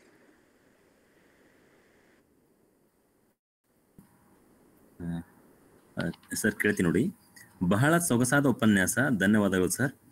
ಭಾಷಾಂತರ ಅಧ್ಯಯನದ ರೂಪದ ಈ ವಿಮರ್ಶಾ ವಿಧಾನದಲ್ಲಿ ನವೋದಯ ಕಾಲಕ್ಕಿಂತ ಈಗ ಏನಾದರೂ ಭಿನ್ನತೆಯನ್ನ ಕಾಣಬಹುದೇ ಅಂತೇಳಿ. ಈಗ ನವೋದಯ ಕಾಲದ ಭಾಷಾಂತರಗಳ ಪ್ರಭಾವ, ಅದರ ಕೊಡುಗೆ ಏನು ಅಂತ ನಮಗೆ ಈಗ ಸ್ಪಷ್ಟವಾಗ್ತಾ ಇದೆ. ಆದ್ರೆ ಈ ಕಾಲದಲ್ಲಿ ನಡೀತಿರುವ ಅನುವಾದಗಳ ಬಗ್ಗೆ ಆ ತರ ಹೇಳಲಿಕ್ಕೆ ಕಷ್ಟ ಇದೆ. ಯಾಕಂದ್ರೆ ನಾನು ಈಗ ಕೆಲವರೆಲ್ಲ ಈಗಾಗಲೇ ಪ್ರಸ್ತುತಪಡಿಸಿದ ಅನುವಾದ ಕವಿತೆಗಳ ಬಗ್ಗೆ ನಾನು ಮಾತುಗಳನ್ನು ಕೇಳಿದೆ. ಅಂದ್ರೆ ಅದು ಸಾಧ್ಯವೂ ಇಲ್ಲ. ಅದರ ಪ್ರಭಾವ ಏನಾಯ್ತು ಅನ್ನೋದನ್ನೆಲ್ಲ, ಆ ರೀತಿ ಕೆಲವು ಎಲ್ಲಾ ಅಂಶಗಳನ್ನು ನೀವು ಹೇಳಿದಂಗೆ ಈಗ ಆಗ್ತಿರುವ ಅನುವಾದಗಳ ಪ್ರಭಾವ ಏನು ಅನ್ನೋದನ್ನು ನಮಗೆ ಈಗ ಜಡ್ಜ್ ಮಾಡ್ಲಿಕ್ಕೆ ಕಷ್ಟ ಆಗ್ತದೆ. ಇನ್ನೊಂದಷ್ಟು ಸಮಯ ಬೇಕಾಗ್ತದೆ.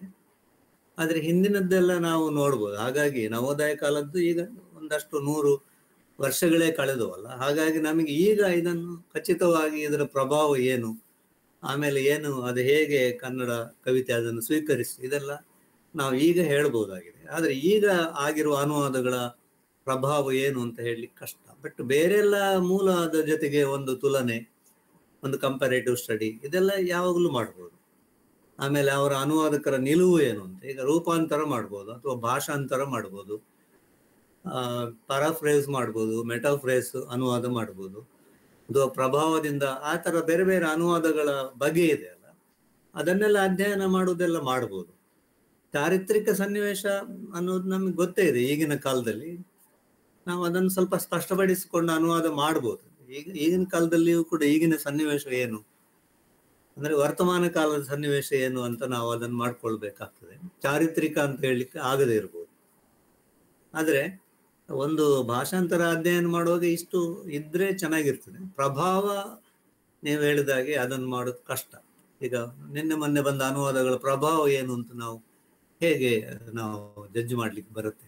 ಹಾಗಾಗಿ ಅಂತ ಎಲ್ಲಾ ಆಯಾಮಗಳನ್ನು ನಾವು ಮಾಡ್ಲಿಕ್ಕೆ ಬರುವುದಿಲ್ಲ. ಆದ್ರೆ ಹೀಗೆ ಮಾಡೋದು ಮಾತ್ರ ಒಂದು ಅಗತ್ಯ ಅಂತ ನನಗೆ ಕಾಣ್ತದೆ. ಧನ್ಯವಾದಗಳು ಕಲಾ ಮೇಡಮ್.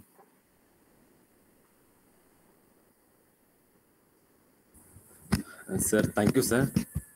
ಸರ್ ತಮ್ಮ ಅಮೂಲ್ಯವಾದ ಸಮಯವನ್ನ ನಮ್ಗೆ ನೀಡಿ ಒಂದು ಅನುವಾದಿತ ಕವಿತೆಯನ್ನ ಹೇಗೆಲ್ಲ ನಾವು ವಿಶ್ಲೇಷಣೆಗೆ ಒಳಪಡಿಸಬಹುದು ಅನ್ನೋದನ್ನ ತುಂಬಾ ಅದ್ಭುತವಾಗಿ ತಿಳಿಸಿಕೊಟ್ಟಿರಿ ಸರ್. ನಿಮಗೆ ಭಂಡಾರ ಪ್ರಕಾಶನ ಮಸ್ಕಿಯವರ ಪರವಾಗಿ, ಎಲ್ಲ ಕೇಳುಗರ ಪರವಾಗಿ ತುಂಬು ಹೃದಯದ ಧನ್ಯವಾದಗಳು ಸರ್. ಭಂಡಾರ ಪ್ರಕಾಶನದ ಎಲ್ಲ ಮಿತ್ರರಿಗೂ ಮತ್ತು ಇವತ್ತು ಸಂವಾದದಲ್ಲಿ ಭಾಗವಹಿಸಿದ ಮಿತ್ರರಿಗೂ ಮತ್ತು ಕೇಳಿದಂತ ಎಲ್ಲ ಶ್ರೋತೃಗಳಿಗೂ ಈ ಅವಕಾಶಕ್ಕಾಗಿ ನಾನು ಹಾರ್ದಿಕ ಕೃತಜ್ಞತೆಗಳನ್ನು ಹೇಳ್ತೇನೆ. ಎಲ್ಲರಿಗೂ ನಮಸ್ಕಾರ. Thank you sir. Thank you sir.